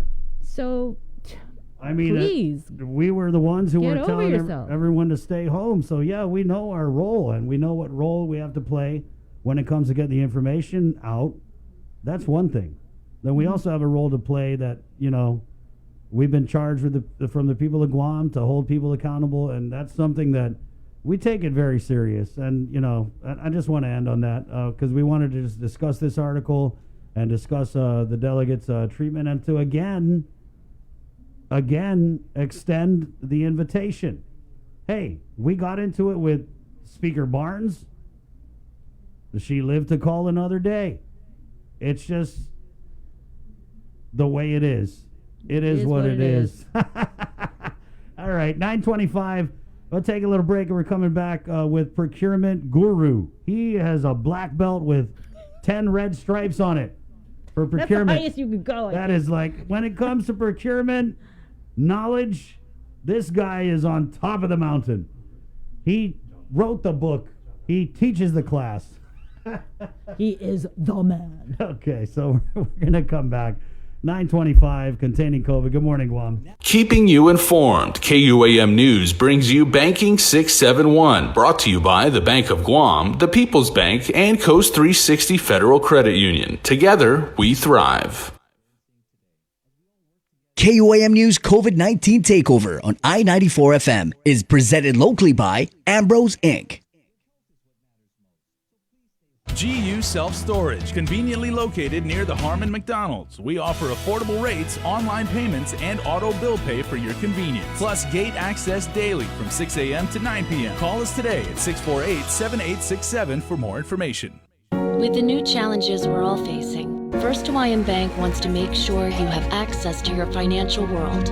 With FHB Online and our mobile app, we hope to make banking the least of your worries. Visit fhb.com/digital.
Be healthy. Be informed with ITD. Be healthy. Be informed with ITD.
But I've actually had poi and I just was not impressed at all.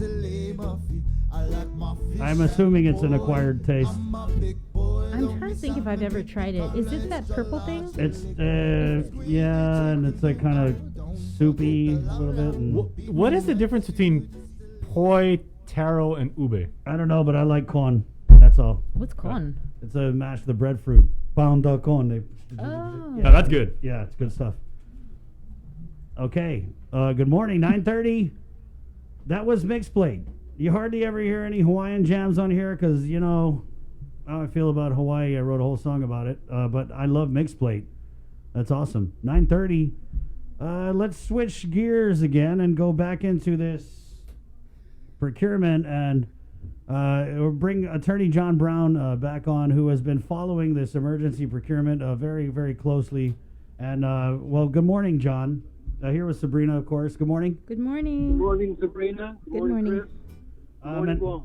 Yeah, so you had actually wrote a lot of your thoughts on this down, and we're going to end up sharing that on our site, but we got you here live. So, again, if you could, and I know it's difficult to summarize because it's a very complicated issue, but What are the thoughts that you have on the governor's use of her superpowers?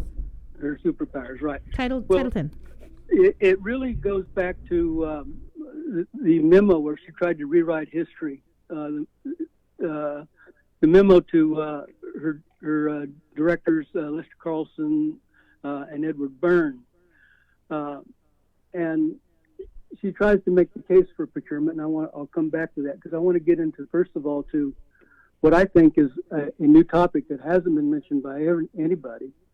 And this is where, this is May 4th, I guess, was the date of it, the 8th, which is about 6 weeks after she issued her emergency procurement. She's finally getting around to explaining what happened.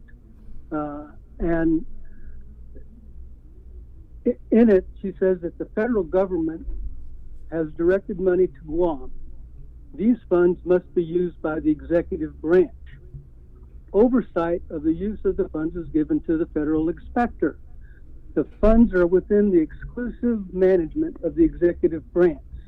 And she cites to a District Court of Guam case in 1978 saying that all grants and appropriations made by the United States to the government of Guam, where the grant or appropriation provides 100% of the funding for a specific project or purpose, and which grant or appropriation makes no provision for local legislative control.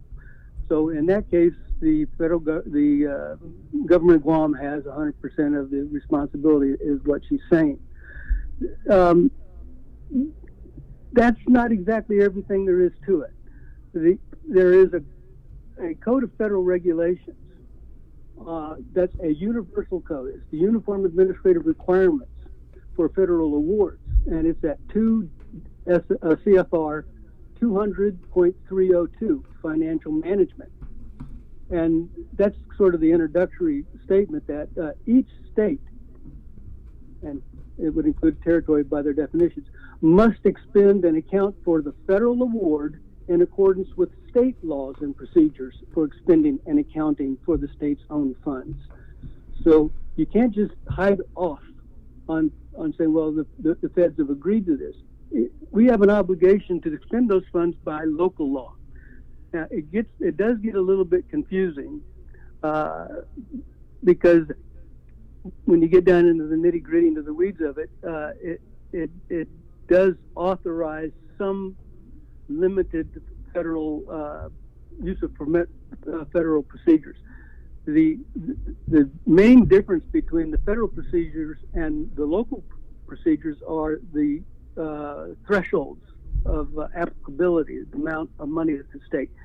Our emergency procurement doesn't have one, but small purchases, for instance, has a $25,000 small purchase, because for Guam, that's still pretty up there. Right. But the feds, I think, it's $250,000 as their small purchase. It's a significantly more, whatever the number is. And so, there are a lot of people on Guam serving in the government and private industry who are used to federal procurement, really like those small purchase things, because they are like our emergency procurement, virtually without much oversight and prudence, good governance. So in section 200.317, that same 2 CFR, it says when procuring property and services under a federal award, it reiterates a state must follow the same policies and procedures it uses for procurement from its non-federal funds. And then it sets forth standards about what the local government has to do, whichever way they go. And those standards are pretty much our same standards, with again the primary difference being just the amount of money that you can utilize in those different methods. So I'm not convinced that the statement made by the governor that it was hers to do as she alone wants to do is accurate.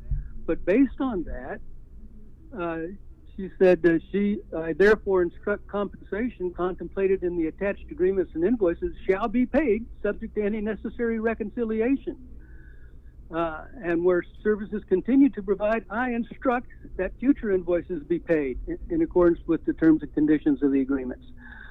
So, I mean, she's really put her anchor down on that subject, and I think it could use a bit more ferreting out.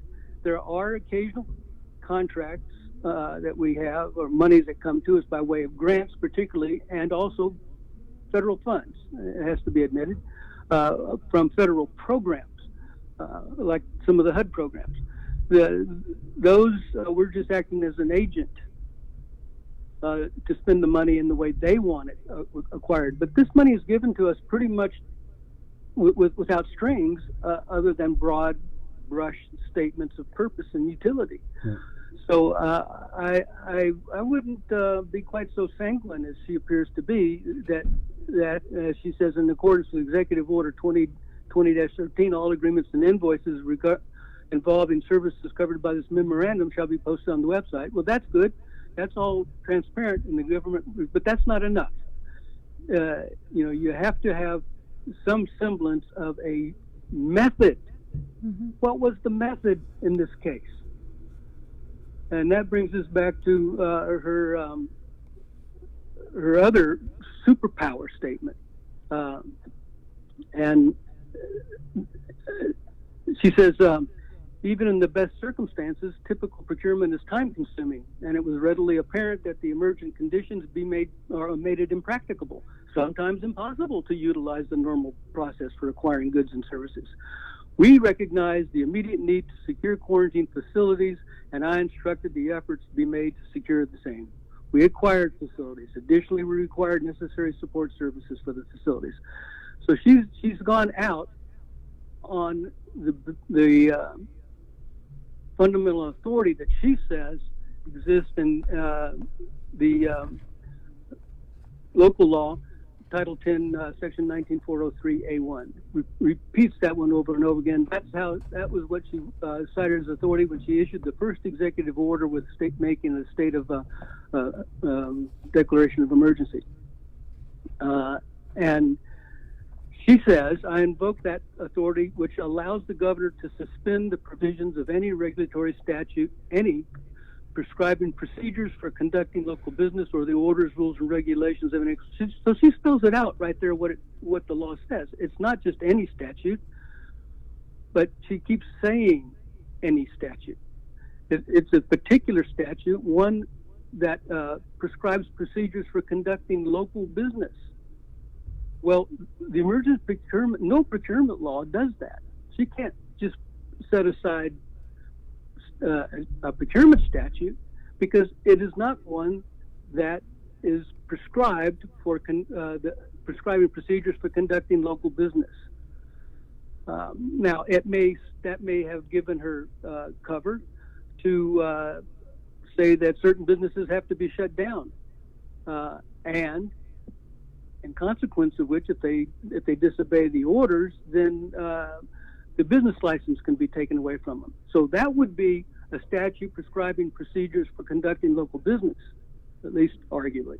But certainly not the procurement law. She can't just ignore those. And not only that, this statute isn't just it doesn't grant powers.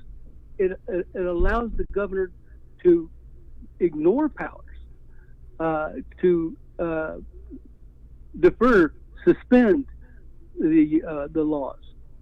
But if you go back again and look at it slowly and carefully, as I've done many times now, it says the governor may, through an executive order, suspend. And I'm going to skip over. I'm going to give you the key words: to suspend any statute for conducting local business, to the extent that that statute would prevent, hinder, or delay necessary action, including emergency purchases. Now, it doesn't say, it gives her certainly the power to suspend that statute, that rule, that regulation, But it doesn't say, and I'm also giving you the power, the right, the executive power to suspend emergency purchases. It doesn't exactly say that. And if you did suspend that, you'd be suspending the whole procurement law. And is that appropriate? But her focus on including emergency purchases is not wrong. She says, though, that defines the kind of action I can do. I can engage in emergency procurement. The critical word here is to suspend. She can suspend a statute that hinders this necessary action. She can't undertake emergency procurement. She can suspend a statute that hinders that action that she wants to take. So it's been artfully crafted to get the result that she obviously wanted or was told would be there for her. Right. I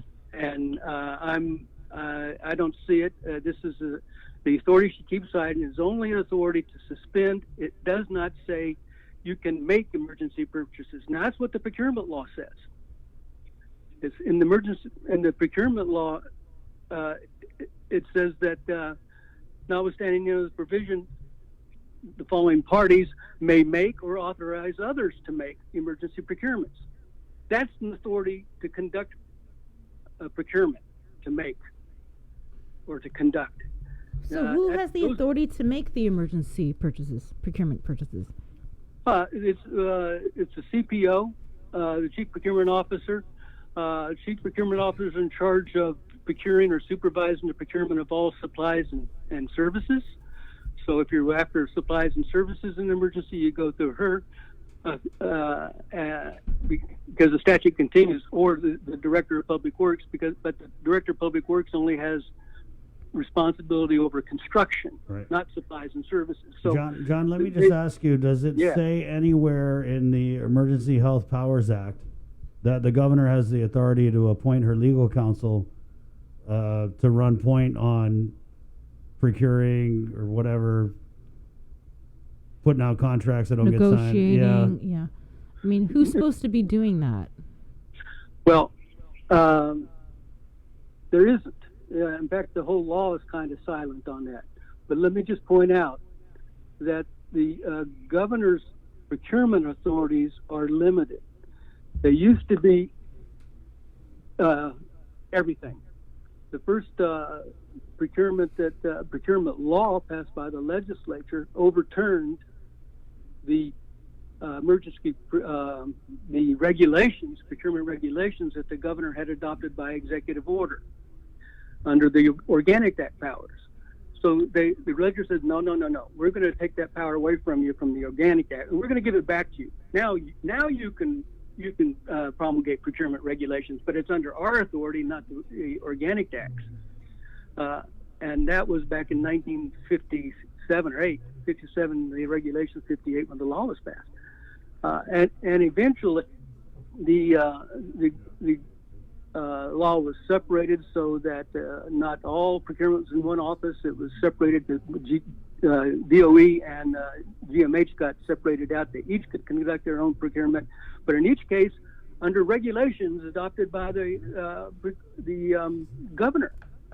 So the governor chose all this stuff, and then in 1982 we had a massive law that came into effect that comprehensively took legislative charge of all procurement. And in that law, the first section in it, I think there were 28 sections. The first section was the new procurement law. The second section repealed all authorities, statutory authorities that had been given to the governor prior to that time to make any regulation of procurement. So that the governors have been divested of procurement involvement for a long time. Now their agents, their agency heads and everything, they conduct it, but not directly through the governor's office. So I really can't tell you one way or the other whether the governor's office as an entity has procurement authority. Okay. So just in the most simplest terms, because we really went really technical. I know you're waiting for that, John. Layman's terms. based on your experience, your expertise in emergency procurement, a read of the Emergency Health Powers Act, of Title 10, of emails by Hakeem Fiadias, other people in the Attorney General's office with Charles Esteves, everybody. Your read of everything that transpired with these quarantine isolation facilities. Was emergency procurement? Were the protocols followed? Did the governor have these superpower authorities? Which she cited in the May 8th memo. Right. Is it illegal, I think, is another good question to throw in with Sabrina's. Yeah. Well, keep it simple. I don't think that the governor had the authority to send out any council or anybody else to conduct an informal process. Either they were operating under the procurement law or they were operating without a law. And I think at the end of the day, we've shown that they, once Mr. Stevis got into the game and the CPO stepped up to the plate, they were doing it strictly by the book, by the procurement book. And they were conscious of that. The other things that were done, the money that was promised and not paid until just recently, the services that were rendered without a written contract, Wait, there was a written contract. It wasn't signed. Right. It wasn't a completed contract. There's, that's just a dead tree if it doesn't have a signature on it. So, there was no contract. So there were informal agreements. The procurement law requires written agreements. The documentation is the key to this is government. You got to document everything. Okay, let's stop there then. Right. This is a dead tree. But May 8th, the memo. I have my Title 10 superpowers. Pay out those invoices. They were paid. And they were paid. They paid $1.7 million out to these people with dead trees.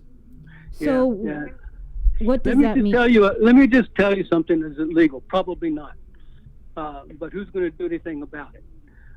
If it was a breach of the procurement law, that is only enforceable by a protest, and nobody has protested.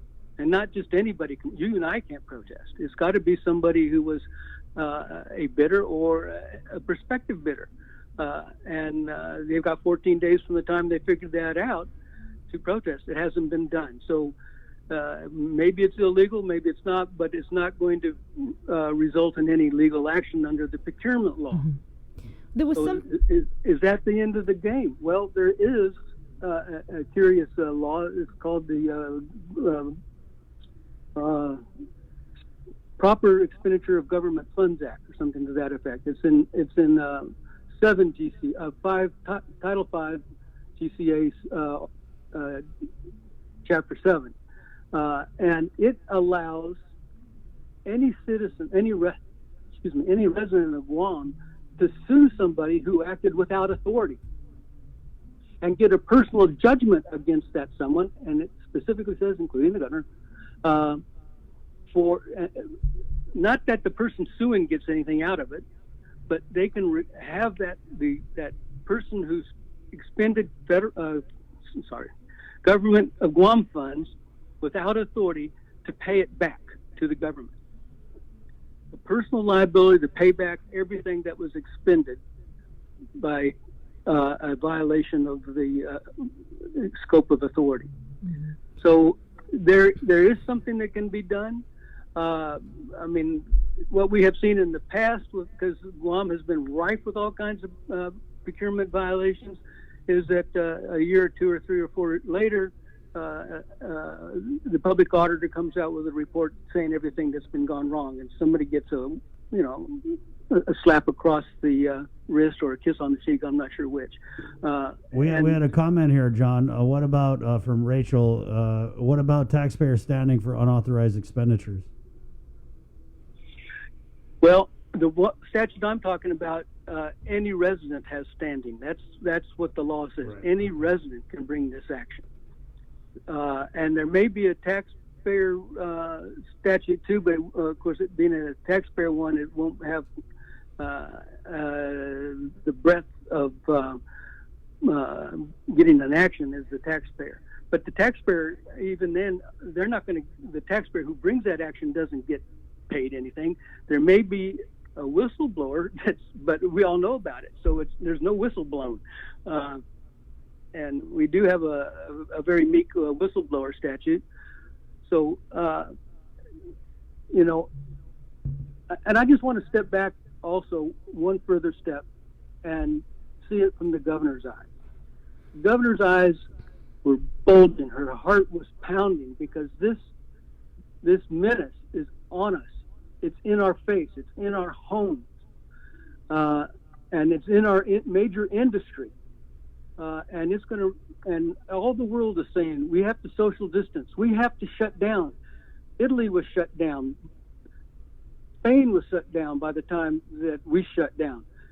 A lot of that was happening, and so she stepped out and did this. She undertook some exposure, some very big exposure. She should just admit that that's what she did and not try to make it right, because it wasn't right, and I don't, in my mind, and you can't make it right. But it was, to me, I'll niggle with some things like those euphemistic road closures. To me, she did things that needed to be done. It was ham-fisted, but it needed to be done. So in contract law, not tort law or criminal law, there's a concept that no harm, no foul. You can't sue somebody for breach of a contract, even if they maliciously, with intention of forethought, breached the contract, because there's no suit in contract unless you are you have damage yourself. And the whole procurement law is built around principles and contract law, principles of governance and contract law. That's procurement in a nutshell. So I come from that side, and I don't cast blame. I cast the notion that it was done illegally. But I'd like to really myself get through this, admit that it was wrong, fix this, that make sure that this never happens again. We need to either cure the health law to keep the health law out of procurement, or expand the procurement law specifically to take into effect the health powers law, which requires a declaration of public health emergency, whereas the procurement law just says a declaration of emergency. This is really interesting, John, because what's been happening is you're saying that, I mean, for all intents and purposes, it's illegal, but what has been happening is the governor has repeatedly cited these powers as the justification and the reason why she's able to do these things. I mean, repeatedly. I think in an average press conference, she mentions it like 5, 6, 7 times. Yeah, I wish she would just get off that. But I feel like she's doing it because she's trying to beat it into her head, and you're right, no one's challenging it. Yeah. And the longer time goes by, the less chance that you can. So, and I think one reason it didn't get challenged, I mean, we all grumbled about the things that she did, in particular those road stops. The checkpoints? The checkpoints, yeah. That was a grumbling thing, but we obeyed. We did it. Yeah. Because why? Because she may have been technically wrong, but she was doing some of the right things. Some of it ham-fisted. If I could accuse her of anything, that's what it would be. But the illegalities are very technical. They're nuanced. I had to read the law 2 or 3 times myself just to try to sort out what it says and how it integrates with the other laws. It's behind us, but it's going to happen the next time. Sure as God made the little green apples, there's going to be another pandemic. Maybe not in my lifetime. Don't have that many decades left, but there will be another one, and we need to come together and record our experiences and our observations and what could have been done better, what could have been done without threats of $5,000 fine and a year in jail because I didn't have a mask on when I went into a store. Things like that. That's just nonsense, and it pissed off a lot of people. I was one of them. Yeah. I sound like I still am. Yeah. A little bit. But I guess I could do a Sabina and just go quiet. Oh. Wow, you really pay attention, John. Well, that's what my mom always told me, and you mentioned it. I said, God, that just sounds like my mom. My mom said, if you don't have anything good to say, don't say it. Yeah. Be quiet. Are you there? I was like, hey, yo, Senator, where you at? Yeah. Well, John, thank you, man. And I want to keep you on. Obviously, I know we shoot messages back and forth, but definitely want to bring you on. Maybe early next week after this oversight hearing. Are you going to be watching the hearing tonight? Yeah, I have been providing advice to the committee chair. All right. So I would be interested in seeing. I mean, I'm not going to be there. I'm not taking part in it, but I'd be interested to see how it goes. Well, that's good. Good to know, John. Appreciate your time. And again, this is Attorney John Brown, the author. Like when we say he wrote the book on procurement, we mean it literally. He's the author of the Guam Procurement Process Primer. And you've also got a blog, John. You know how to work a blog? I'm old school. That's the only thing I had. I was doing blogging back 15 years ago. Right. And I started this procurement blog when I started teaching because I have a lousy memory. I can't remember things. And so I take note of stuff. And if I put it in the blog, I can go back and find it. I know I did something about that sometime, and poke around long enough, I can find it. It's got a lot of good information in it, and it's been recognized by the George Washington University's law school as one of, I think they don't even have 24 blogs that on that topic on government contracting. So I'm pretty chuffed at that. Yeah, that's pretty cool, John. And again, I think that. When we bring you on, we're bringing you on and letting you speak from the realm of your expertise. And so that's why we really value your perspective on this. And we hope to talk to you again next week, John. Okie dokie. Okay, very good. We'll see you. Take care. Yeah, bye all. Okay, wash your hands. That was deep. That was pretty deep. Yeah. I think maybe if people can read your... Actually, I actually do recommend that you read it. Jason provided the link in the comments. And it's pretty plain language, the way he wrote this down. And I mean, I had to read it a couple times. Right. And I'm still kind of rereading it. And I think a very fair assessment. I mean, he's coming down and saying that, it's illegal, technicalities and whatnot, and, questioning, well, not even questioning, saying that the governor does not have the authority to do those things. But who's going to do anything about it? Yeah. Really? You think the Attorney General is going to do anything about it? Yes, no, maybe so. Okay. So, hey, 9:58. Look at that. Is it time for a good note already? Yes. It is. And we have got a really cool one, a cool story that came to us from Eugene Santos. Let me find this here. And this is really neat, and it kind of goes along with graduations and the lack of graduations. And so we're going to pop up these videos. And so we're going to bring on Attorney Vince Camacho. Man, a lot of lawyers this morning. And he's going to be joined by Miss Trina Perez Ngoko. And Trina was able to receive her college diploma. All right. And I think it was, we'll just bring him on and let him talk about it. So good morning, Vince and Trina. You guys there? Good morning. Hi, good morning. Good morning. So we're gonna pop up the pictures here, the videos. This was so cool. So you got your diploma, Trina. First of all, congratulations. Thank you. And what was it in? Just give us a little background on your schooling and the diploma that you got. Oh, I got my Associate of Science in Supervision and Management at the Guam Community College. My diploma was actually a makeshift diploma created by our talented staff here at Camacho Capital Law Group. It's a temporary diploma that they wanted to offer me or provide to me because I haven't received mine from GCC. Right. And so we're popping that up here. That's a cool diploma. Thank you. It's actually cooler than the GCC ones I've seen. Good job.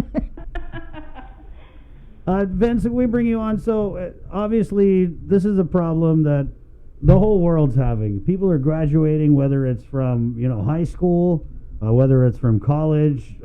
Yeah, we do middle school graduations and elementary school graduations too.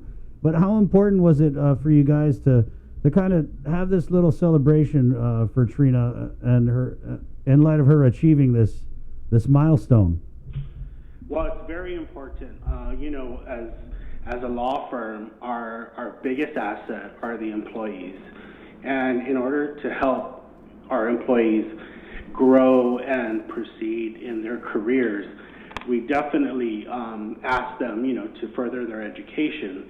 And once they've done it, and once they've completed the successful courses that they need and they obtain, I think it's an employer's responsibility to make sure that they're celebrated, because that only brings back to us as the business and to our clients and to the rest of the staff, a better person, and which makes our office more efficient. And of course, at the end of the day, it shows on the bottom line. Our staff is our main asset, and by investing in our staff and human resources, we only get the return. Yeah, and I know we're featuring you guys, but this is actually something that a lot of employers have done through the Guam Community College and the University of Guam. People are continuing to graduate, without the ceremonies here during the COVID. So we know there are other stories out there, but I want to go back to the video here. Trina, can you kind of walk us through how surprised you were? Well, I actually knew we were going to have a toast at the end of the day, so I was looking forward to that tequila shot. I called on to come into the lobby. I started to hear the graduation commencement song, and so, I knew everybody worked hard at putting this together to surprise me, so I wanted to walk in with a surprise look or action. Well, how was that surprise look? How's her surprise look, Vince? Is it award-winning or what? Convincing? Yeah, you can tell by the video it was award-winning, Grammy award-winning. Oscar, bust a Oscar. We're going to give you the Oscar. Yes. Okay, so Trina and Vince, we wanted to just bring you guys on to recognize this is a cool little story and a good deed. We always try and end the show on a good note. Trina, I want to take it to you. What would your message be to those people who, like you, are completing some type of schooling during this COVID-19? And, so much of completing something is the ceremony, is the celebration. And so you're very fortunate to have some, great work for a great company that did this for you. But what's your message to other people who are going through the same thing that you went through? Well, first of all, I would say congratulations for completing your education. And I know we all like to be celebrated. We're all human. But, everyone is entitled to their feelings, and like my daughter, who's also graduating from UOG, she's so disappointed about not going to a graduation or having a ceremony.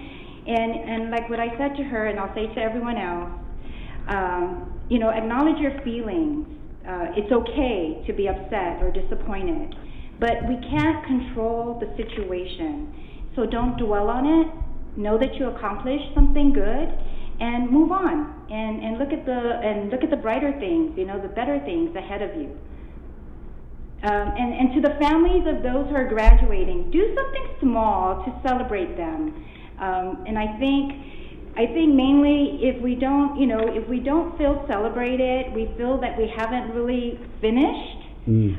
Like having a birthday, if no one celebrates your birthday, it's an ordinary day. You don't feel celebrated. So I think it's important that we all, within our families, just recognize those who completed their education and graduated. Well, again, we wanted to bring you guys on. Vince, thank you for coming on, and just wanted to recognize the good work that you guys are doing here and name you COVID heroes. Thank you. God bless you, Trina. Congratulations. Save me some tequila. Okay, will do. Bye. Bye. Wash your hands.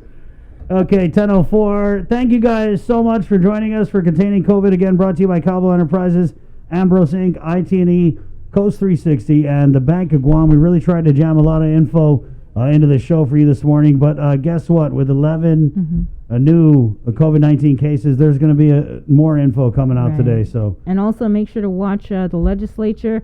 2:30 is the emergency session on. I guess there's now 4 bills. Who knew? On to pay out double. Yeah, and no public hearing. So 4 bills are up for discussion, and at 5 o'clock. Right.